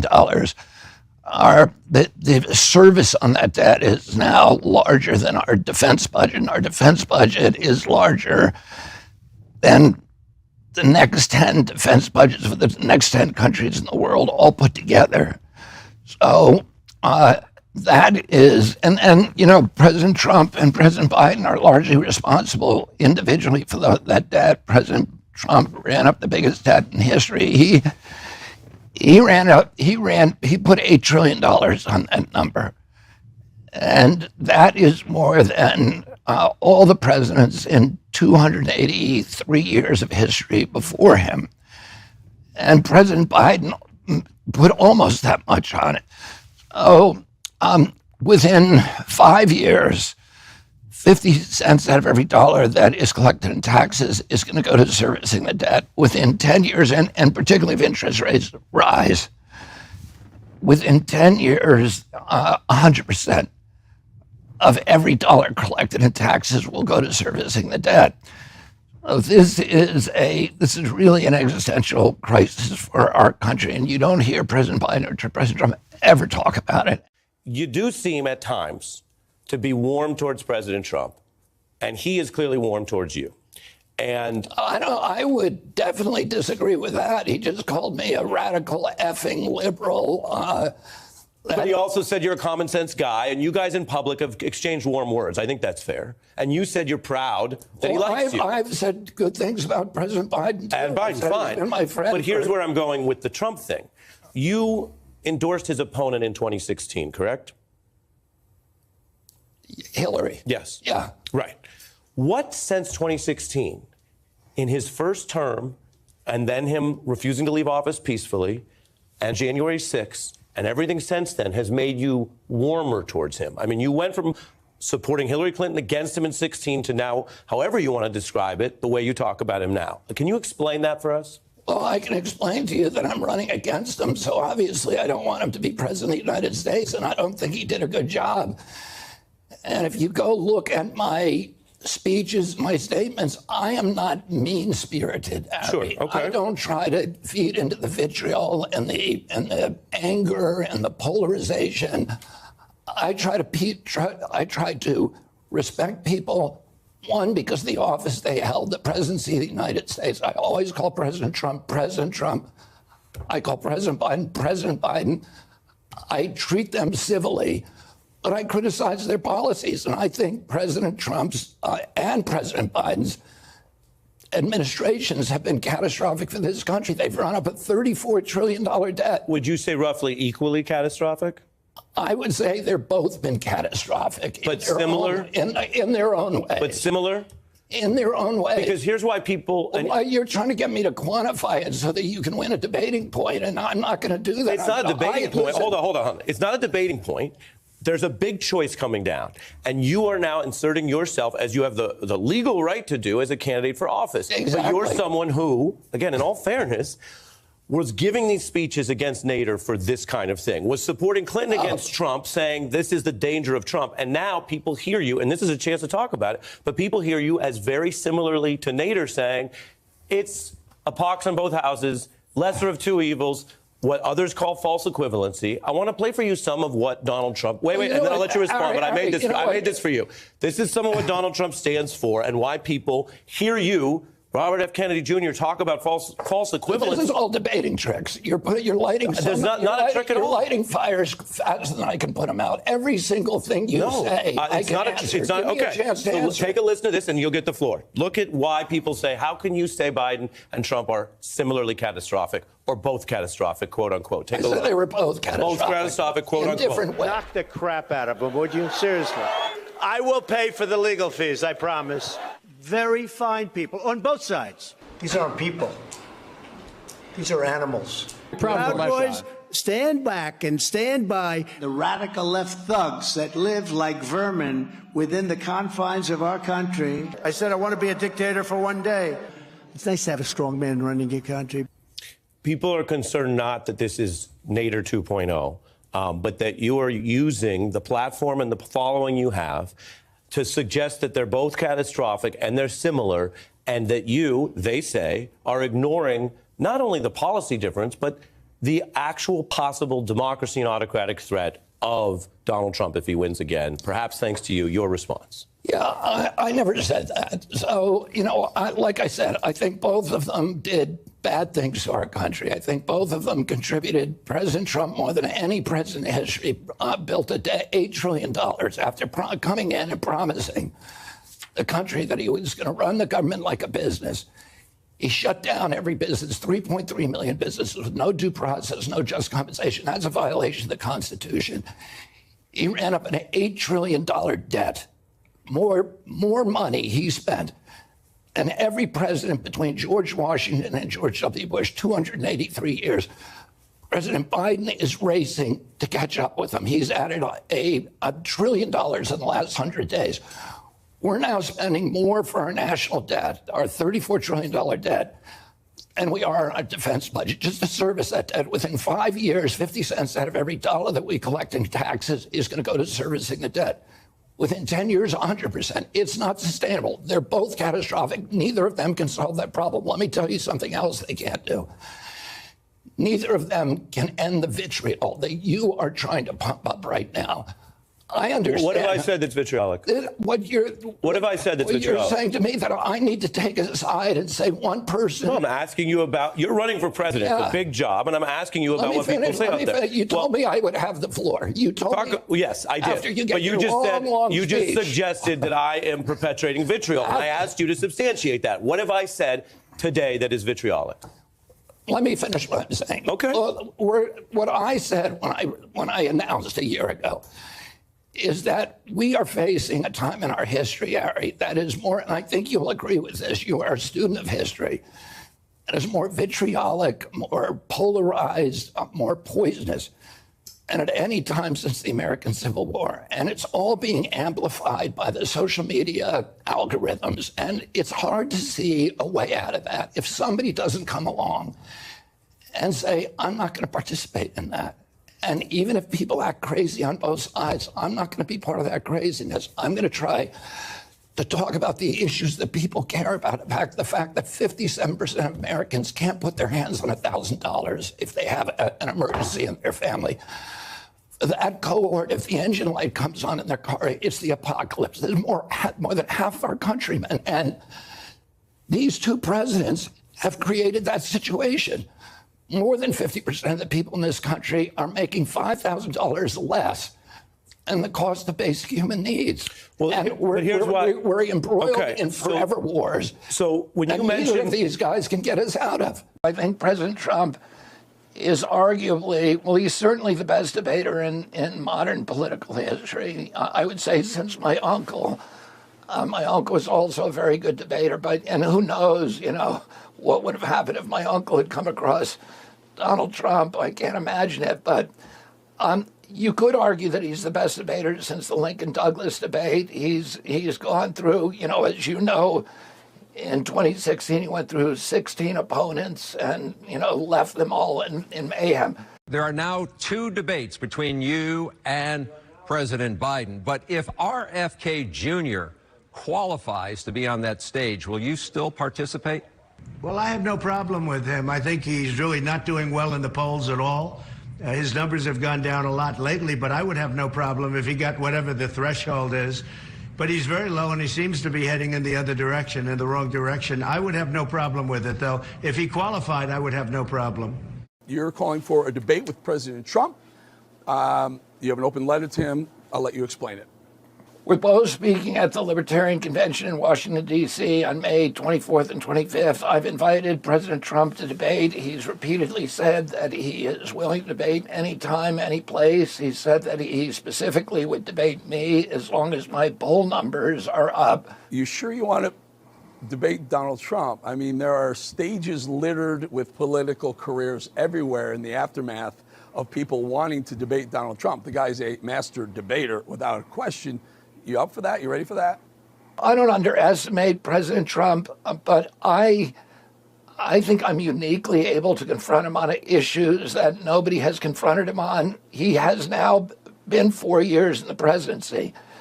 And I want to talk to him about his record. I want to talk to him about why he locked down 3.3 million businesses, shifted $4 trillion in wealth from the American workers and the middle class to this new oligarchy I would love to see of billionaires. Now, I would love to see this debate.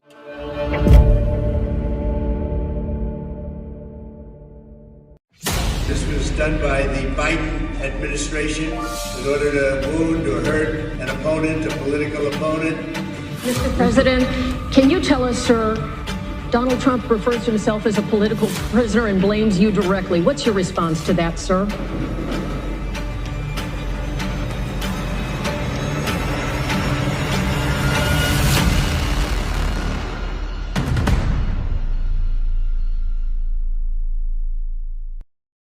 Presidential candidate RFK Jr. joins me now. What do you think happened down there in Lower Manhattan today? I think, Jesse, that it is going to backfire. This conviction is going to backfire on the Democrats. I think every time that President Trump has been indicted, that his approval ratings actually increase, his popularity increases. I think there's a large number of Americans who are going to see this as the politicization of and the weaponization of the enforcement agencies. And I think it's going to hurt. It's bad for our democracy. I think the Democrats feel like they have, the DNC feels like it has a candidate that cannot win fair and square in the polls. And so they have to win in the courts. They have to win by clearing the deck and getting their other opponents out of the race. I'm not a fan of President Trump's, but I want to win. I want to beat him in a campaign on a level playing field. I want to talk about his issues, about locking down the economy, shutting down 3.3 million businesses, about running up a $34 trillion debt, about engaging us in forever wars and doing favors for Wall Street. I don't want to beat him in a courtroom. I think it's not good for our country, and I think it's really going to backfire on the Democrats. Well, I think maybe you have a little bit more honor than the sitting president, that's for sure. Your uncle was the head of the DOJ and then eventually was ensnared in similar vicious, elite, and very dangerous circles, your father and your uncle. Do you see any similarities with what's going on now today? Well, my father was the Attorney General. You know, his first week in office, he called up in 1961, he called in all the division heads and the bureau chiefs of the Department of Justice, and he said, rule number one, politics is out the window. We never prosecute based upon politics. We never ask whether somebody's Democrat or Republican. The reason he did that was because he understood how important it is for our country, the American people, to have faith that the judicial system is neutral, that all of us need to respect it. If we start believing that it's politicized, it's terrible for our country. And that's one of the reasons prosecutors, even when there's a case against a former president, like there was with President Nixon and many, many others, that they usually err on the side of caution, of not bringing it, because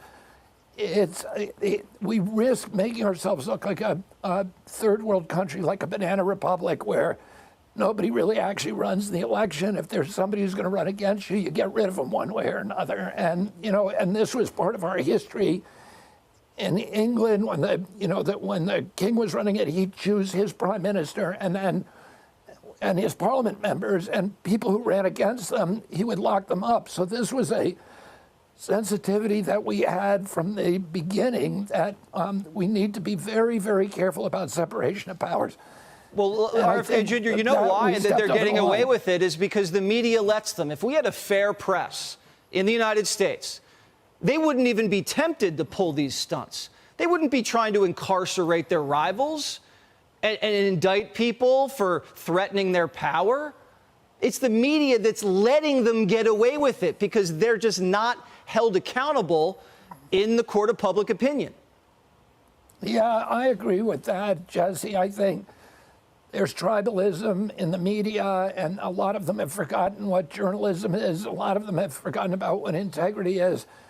And we see this across the board. But what I would say to people is, in the Democratic Party, is even if you won this way, what is it going to do to our country? If half the people in this country have the anger and the rage and feel like that they're the person, they're a champion, that the candidate that they wanted to vote for has been taken off the table. When I was growing up, the Democratic Party was the party of getting everybody to vote, of making sure nobody got disenfranchised. The modern Democratic Party is just trying to get rid of as many possibilities for voters as possible, and it's not a good thing for our country. It's changed. The party's changed, the country's changing, and it's happening in a wild, wild fashion. RFK Jr., thank you so much. For more than 150 years, the NRA has been defined by men and women like all of you, loyal, hardworking citizens who believe in defending your families and your communities and our country.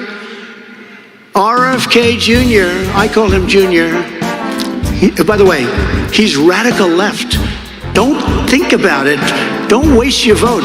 We need a conservative person with common sense. This guy is radical left who destroyed New York.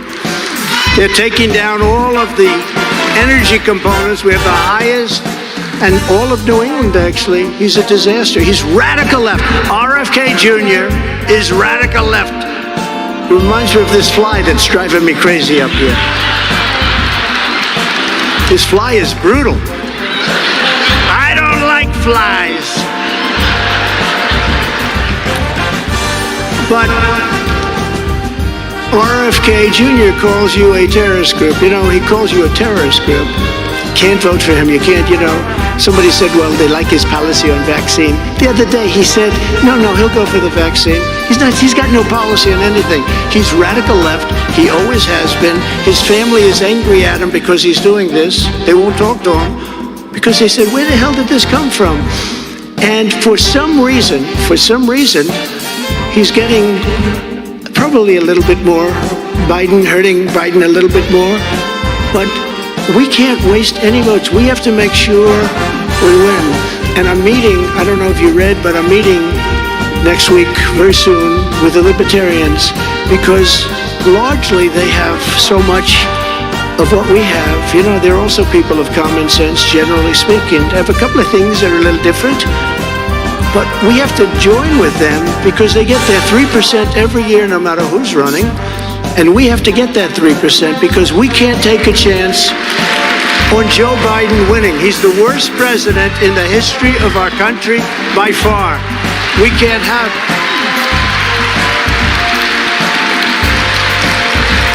But RFK Jr. says bad things. He calls you a terrorist group, and I call you the backbone of America. That's a big difference, wouldn't you say?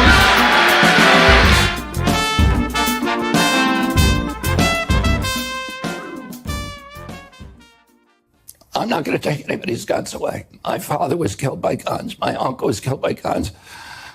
I understand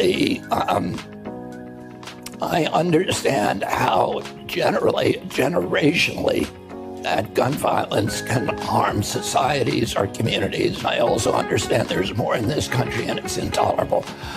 School shootings are unacceptable. Mass shootings are unacceptable. We're having them every 21 hours, and that is unacceptable. Is it because of the proliferation of guns? The evidence indicates otherwise. And let me explain this. The proportion of guns per home in this country has not increased. I think it's increased by a little less than 1% since 1970. And yet the mass shootings have proliferated beyond, started since then, and now, you know, they're everywhere. There are other countries that have comparable numbers of guns. Switzerland, for example, the last mass shooting in Switzerland was 21 years ago. We're having mass shootings every 21 hours. Why is that? It can't be just because of the guns. It has to be something else. I've made a suggestion that we begin studying the other possible covariables. And this is what NIH should be doing. NIH should be studying, are video games contributing to that? There's social media, are the isolation, the alienation that people, could it have something to do with the proliferation of psychiatric drugs, particularly SSRIs? But your position is that you have a view of the facts, or you believe empirically that limiting gun access wouldn't solve the problem, and therefore you don't want to limit gun access. I guess even before we go into all the comparative studies, what is the great concern? Is it a legal or constitutional concern? I mean, what is the great harm of trying to limit some of the gun access? Well, you know, right now we're in a part of history, as I said, where we're more polarized than ever. You know, I grew up in Virginia. I spent 2 years living in rural Alabama, another year living in rural South Dakota, and I understand that there are large communities in this country and cultures in this country that feel a cultural attachment to their guns. They see that it's part of the Constitution. So for you, it's partly how people feel about it. Yeah. Okay. Right. I should mention many countries that have tighter gun access have far lower fatalities, have almost no mass shootings. And the United States has 4 times Switzerland per capita. Okay, we have more guns, is what I'm saying. Yeah, but I mean, listen, Harry. You know, if we talk sort of non-politically here, something happened that, you know, around the time of Columbine, where these mass shootings started happening. There's never been a time when I was a kid, we had gun clubs in our schools. People brought their guns. Kids brought 22 rifles to school. They weren't walking into classrooms and shooting people. Something changed. There has never been a time in human history where people walked into crowds of strangers and started killing them. Oh, you can't blame it completely on guns because the gun, at the time the mass shootings increased, there was no increase, there was no coterminous increase in gun ownership. It has to be something else beside that. Clearly, the enormous number of guns we have in this country contributes to gun violence. But if we cut the guns, would it end the gun violence? First of all, I don't think, particularly with the very expansionist interpretation of the Second Amendment that the Supreme Court has given, there's very little room. That's certainly the legal reality. We do it on the margins, and that's not going to change anything. But what it will do is it will increase the insecurity, the anger, the distrust, the suspicion of those people who feel very strongly about that issue. And so for me, it does not seem like I've made the commitment. I'm not going to take people's guns. I'm skeptical of the Democratic Party. I'm skeptical of the historical establishment wing of the Republican Party. I know you all heard from RFK Jr. earlier today. And I'm just going to be calling it out like I see it across the board, 360 degrees here. I respect his commitment to medical freedom, something that many of you in this room share as well. I will first acknowledge that. Got to respect somebody who stands for actual medical freedom. But RFK Jr. is in no sense a libertarian in any meaningful sense of the word.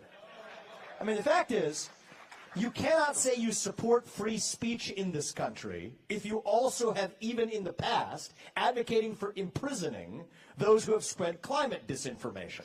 The Second Amendment is not a recommendation, it is a right. And I'm going to say this, call it like it is. I'm proud to be not only the only Republican candidate who came to PorcFest this year, but also to be the only presidential candidate of any party that did not require people to disabuse themselves of their Second Amendment rights in order to enter those grounds either. And I don't think that you're a libertarian if you behave like the other side. I'm glad he's skeptical of the government narrative on vaccines, but he's completely imbibing the government narrative on climate change. I'm glad that he supports actual medical independence, but the fact of the matter is somebody cannot oppose nuclear energy in this country and support an expansion of the regulatory state on grounds of environmentalism or consumer protection and in any way pose as a libertarian. It's just a fact of the matter. So I don't really bend the knee to one particular political party or another. Democrat Party, Republican Party. I respect some elements of what everybody has to say in respecting freedom, but RFK is in no sense a libertarian either. Well, let me ask you, there's another block that's there that's on all 50 state ballots, so that's the Libertarian Party. Now, they recently had a chance to hear from Donald Trump. You might have heard that one. That one got pretty nasty. I want you to respond to this. If you want to win, if you want to lose, don't do that. Keep getting your 3% every 4 years. Now I think you should nominate me or at least vote for me, and we should win together. All right, it was a pretty nasty reception. I don't know how they react to you. I know there are many who are saying it's an easy way for you to get in all 50 states, but you're not exactly the classic definition of a libertarian. So what do you do? Well, I spoke to the libertarians the night before, and I got a standing ovation from them. The libertarians, I'm very aligned with libertarians on several issues, on the war issues, anti-war, on the constitutional issues, on personal freedoms, those areas, and on free market capitalism. So on those areas, I'm aligned with libertarians. There's other issues like the abolition of Social Security and Medicare in which, I differ from them. Apparently it was the Social Security thing that knocked you off their list. But Donald Trump does have a point to say, unless they put their arms around somebody, they are going to get 2 or 3% every 4 years. So what good is that? What do you think of that? Well, that's up to the libertarians. I mean, I'm polling now pretty consistently in the real polls where they ask the polling question the way it's going to end up on the ballot. I'm polling at 15% or above. We're very happy where we are right now. I have 5 months and 4 days to persuade Americans that they should be voting out of hope and inspiration rather than out of fear. My favorability rating is better than either President Biden or President Trump. I'm beating them consistently in young people in this country, and I'm beating them among independent voters who are today the biggest voting cohort today. Neil, for the first time in history, independent, self-identified independents outnumber both Democrats and Republicans. 43% identify as independents, only 27% Democrats, 27% Republicans. So in that cohort, I dominate. Our challenge is getting to the baby boomers. And, at this point, the television networks won't let me on except for Fox. But the major networks will not let me on to do a live interview like you're doing right now. And I think that is the big obstacle to us. And if we can break down that barrier, we're pretty confident that we'll do well with the baby boomers as well. Former Trump policy aide Steve Miller, also Trump campaign surrogate, dear friend. Steve, look, this is not personal. I know Robert Kennedy Jr., and he's a very gracious person, not personal. But on the issues, I want to begin with this. He has a long history of being a real climate extremist, it seems to me. And I think that's a big problem. And I think under the Biden administration, I don't know whether there's much difference between the two. We've seen how this has damaged the economy, oil prices, gasoline prices, business expenses. What do you make of all that? Well, you're right. RFK Jr. is a climate extremist, has been for many years. His climate extremism is well documented and well known. He would shut down all fossil fuels. He would abolish drilling, and he would put significant taxes on carbon emissions that would crush the economy. I think what's significant, Larry, and what you're really talking about today is this. He is indeed a serious candidate. He's a serious candidate of the left. The American voters will go to the polls, and they'll be able to choose from two liberal Democrat politicians, RFK and Biden. Some Democrat voters might like RFK's climate extremism and vote for him.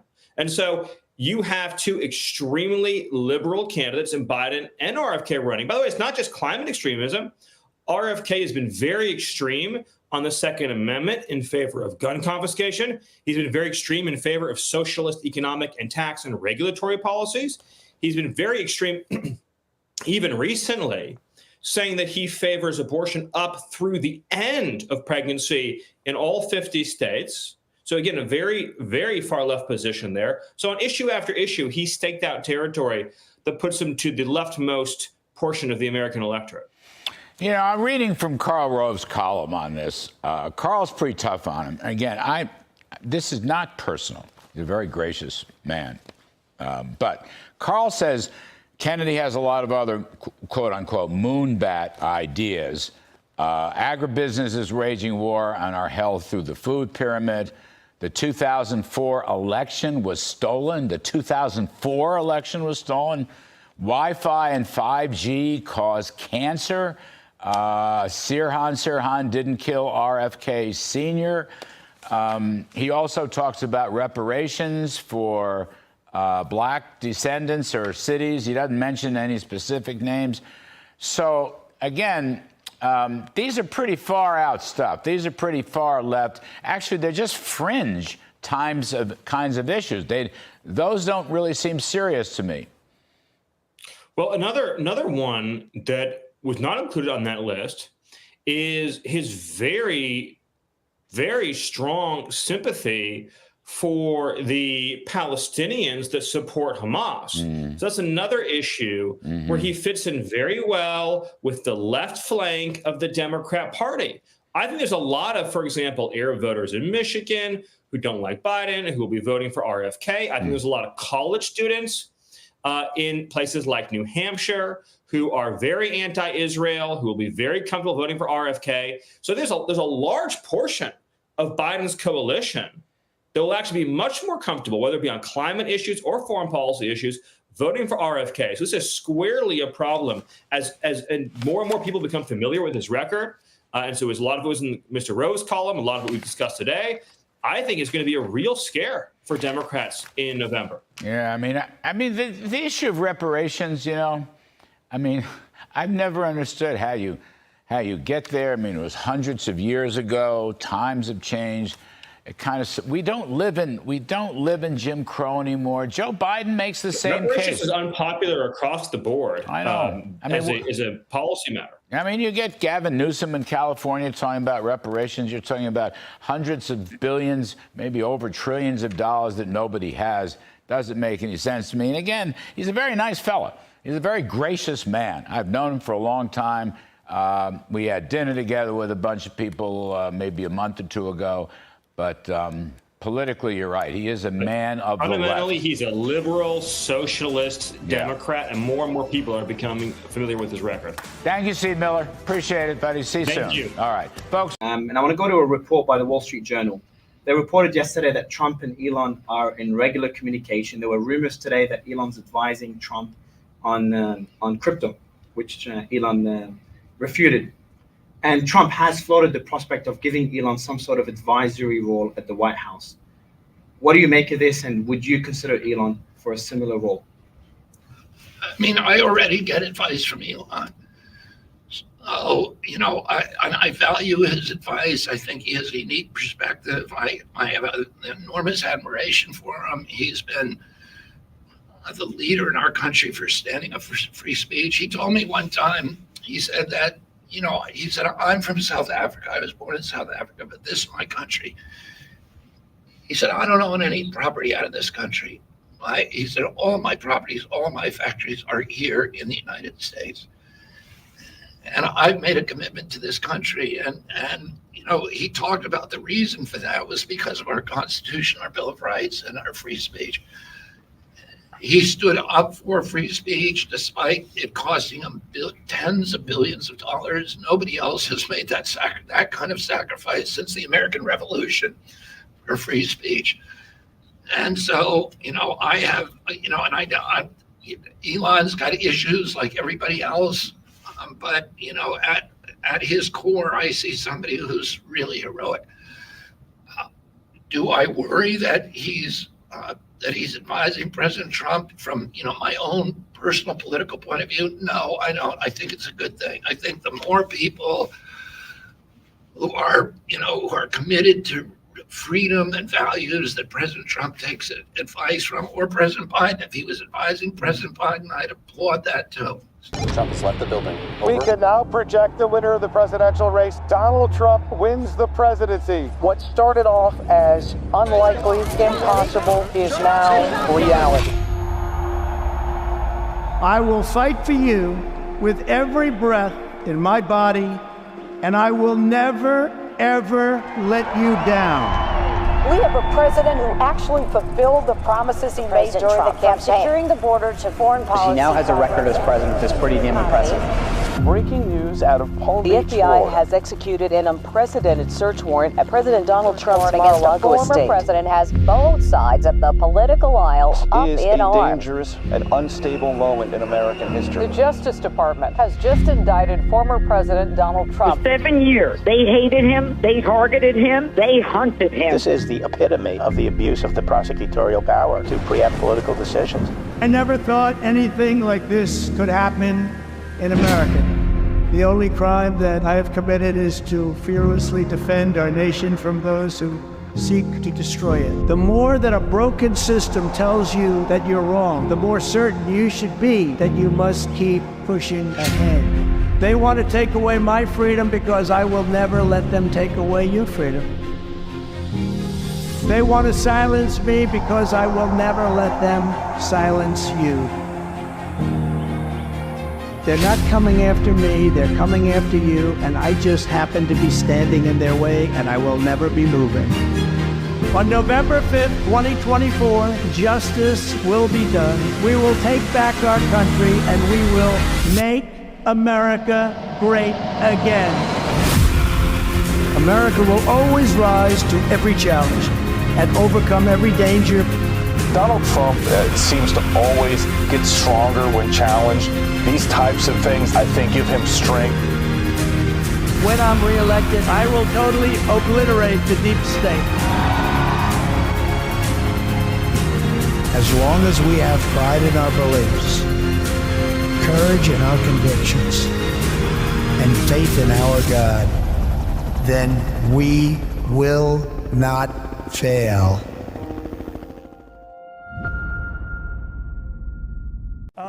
You know, Donald Trump has said more about you. He's zinged you a few times. You don't tend to zing back, and I just wonder why.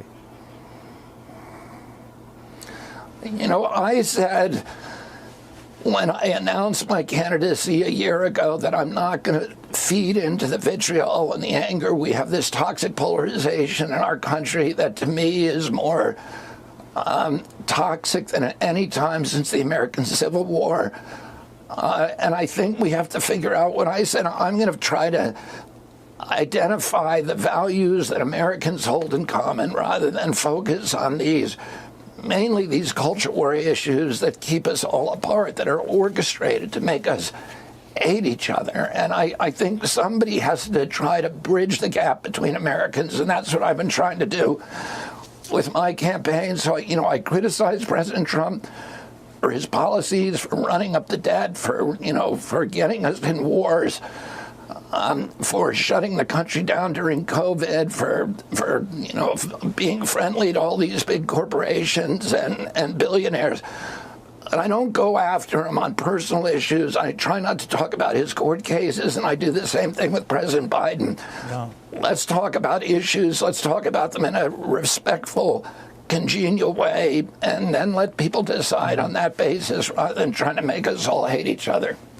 I believe 2024 is going to go down in history as the year an independent candidate wins the presidency.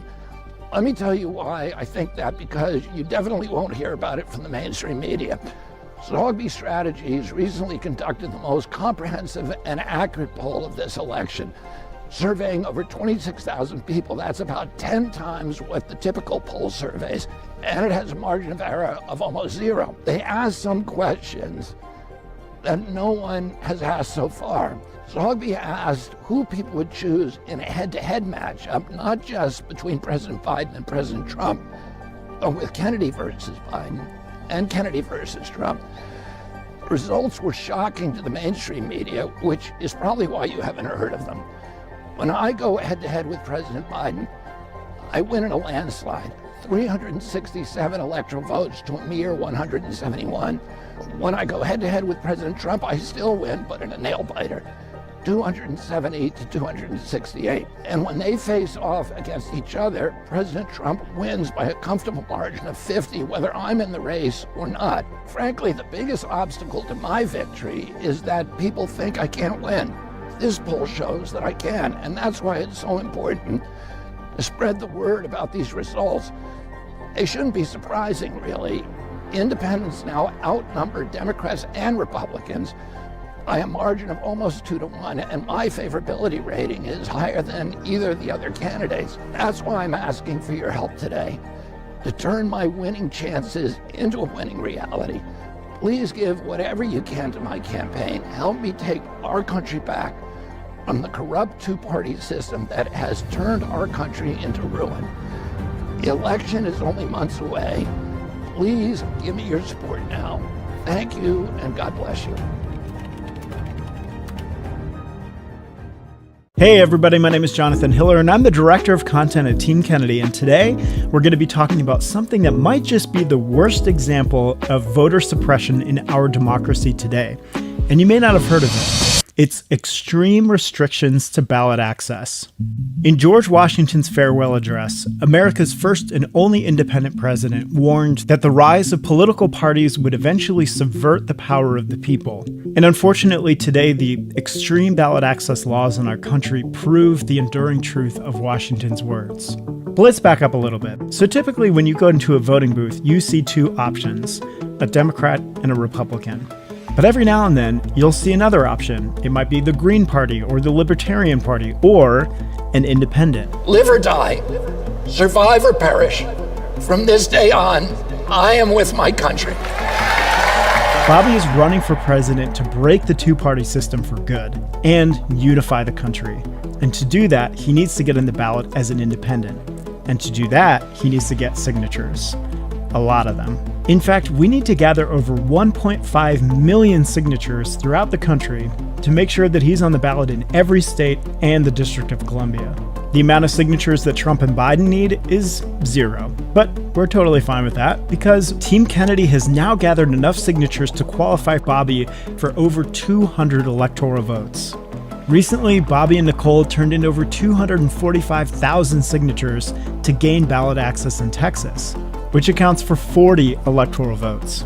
Robert F. Kennedy Jr.'s move to independence has been the most successful in over 30 years. But for shits and giggles, let's observe just how ridiculous this is. Oh, girl, baby girl. The weight of the ballot access form needs to be just right in Massachusetts. The petition sheet in Michigan has margins that are so narrow that you have to have them professionally printed. Some states like double-sided, some states like single.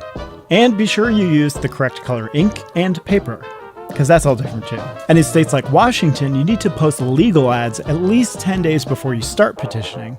Also, the range of signatures that you need from state to state are kind of crazy. I mean, it goes from 275 in some states to 219,000 in others. So when it comes down to it, ballot access is all about power. It's the major way that the duopoly tries to make sure that you only have two choices in November. But despite the establishment's efforts to keep Bobby off the ballot, we have hundreds of thousands of volunteers out there gathering signatures all over the country for Robert F. Kennedy Jr.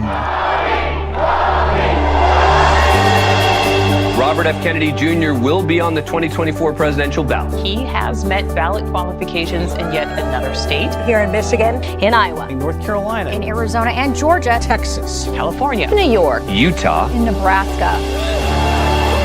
Over 40% of registered voters have now also declared their independence from the two-party system. And thanks to our incredible volunteers and staff, Bobby will be an independent choice for every registered voter in this country in 2024.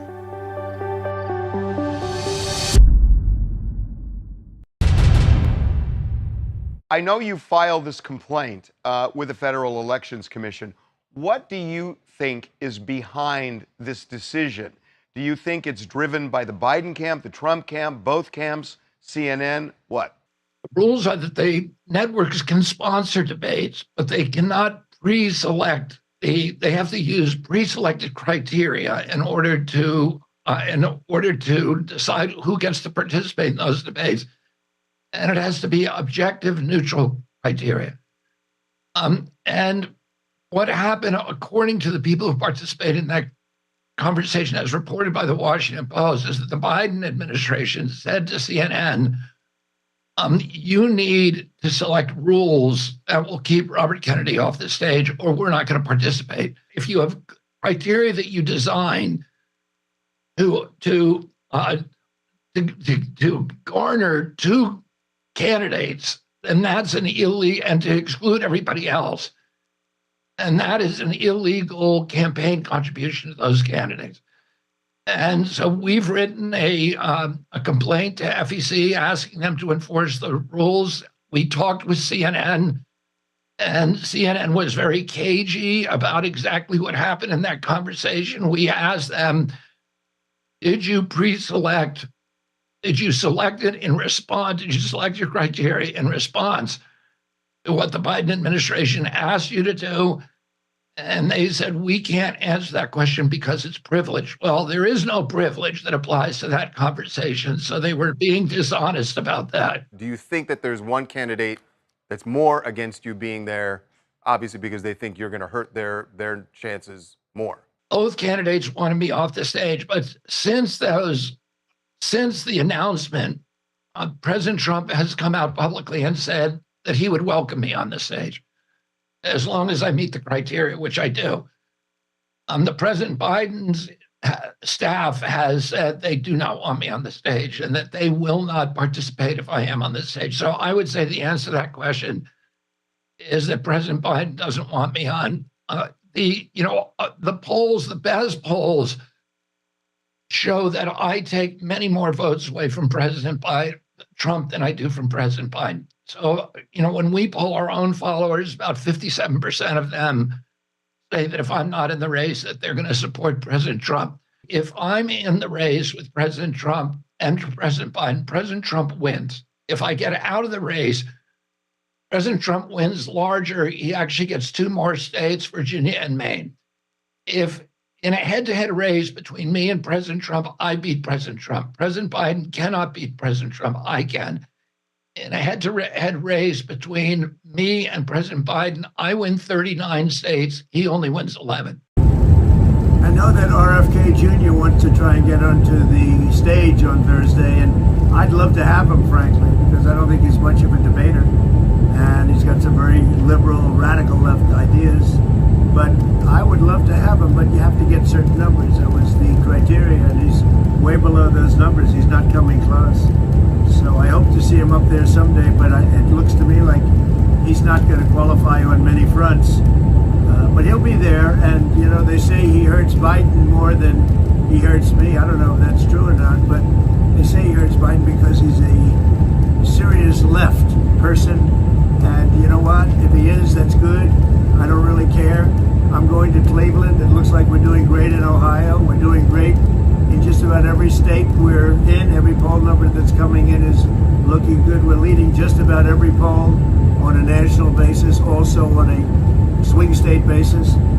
And I look forward to Thursday night. It'll be great. And again, I saw RFK Jr., nice guy. I hope he can debate because I really think it would be a good thing to have him up there. I'd love to have him up there, but you have to do better than 6 or 7 points, like by about triple.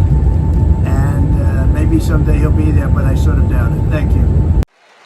So we got this poll last night from Rasmussen, and it was they also did it like with Kennedy and with the other ones in there.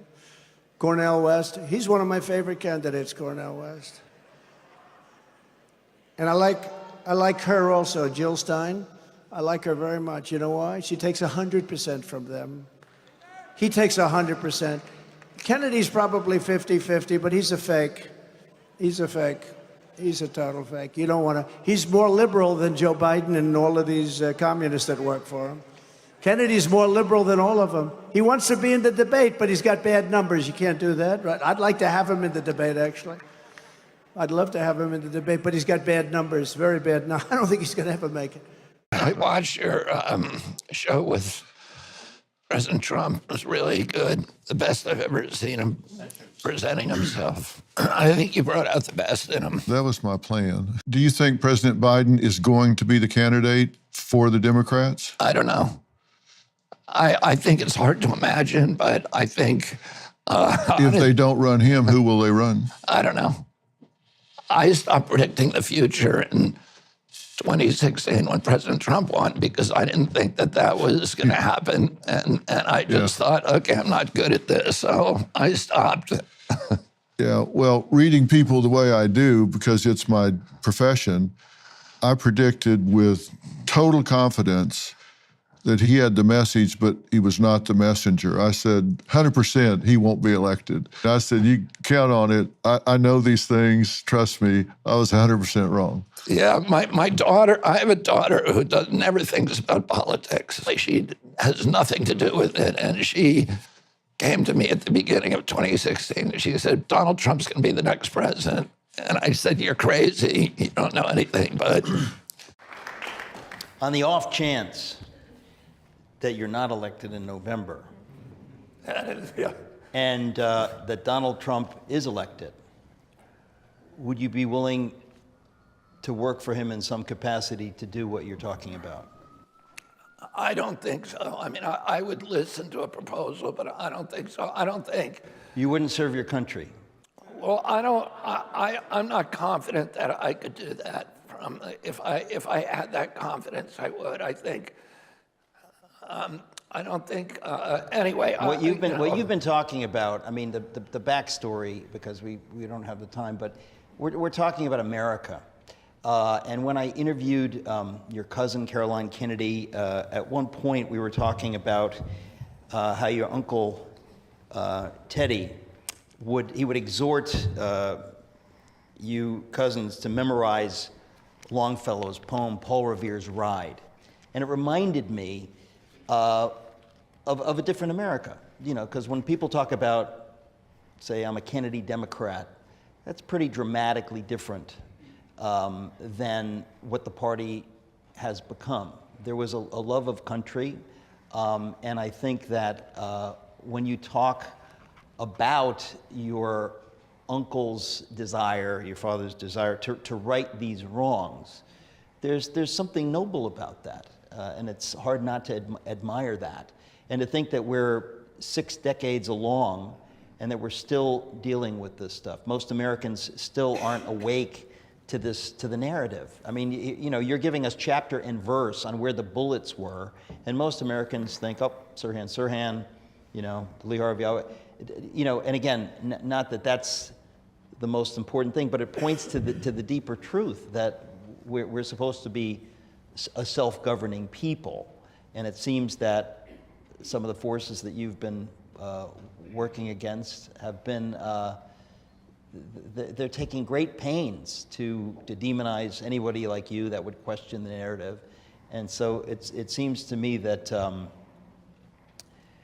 you have to have hope that people are waking up. I mean, did the 51 people who signed that document denouncing the Hunter Biden laptop as Russian disinformation? I mean, I think that there are many Americans that are aware that something very nasty is going on, that we've got to do something about it. And I just think that whether you are in the White House or outside of the White House, that you know, you're uniquely appointed to be working for this. So I'd like to think that America would mean enough to you that. You know, I would, first of all. And by the way, if Biden should win, I don't think you're getting a call from him, by the way. Yeah. No, I'm not. But I do want to just emphasize what you just said about those people here may not know what you're talking about. I think most of them do, but there were 51 high-level acting or inactive CIA officials who signed a letter saying that the Hunter Biden laptop was Russian disinformation, which was a lie. It was tampering with the U.S. election, what they were doing. And it was the CIA tampering with the U.S. election. And the fact that, you know, I mean, I'm not a fan of Donald Trump's, and one of the reasons that I don't think I'd go to work for him is because he offered me a job in the last administration, and then he took $1 million from Pfizer, and then...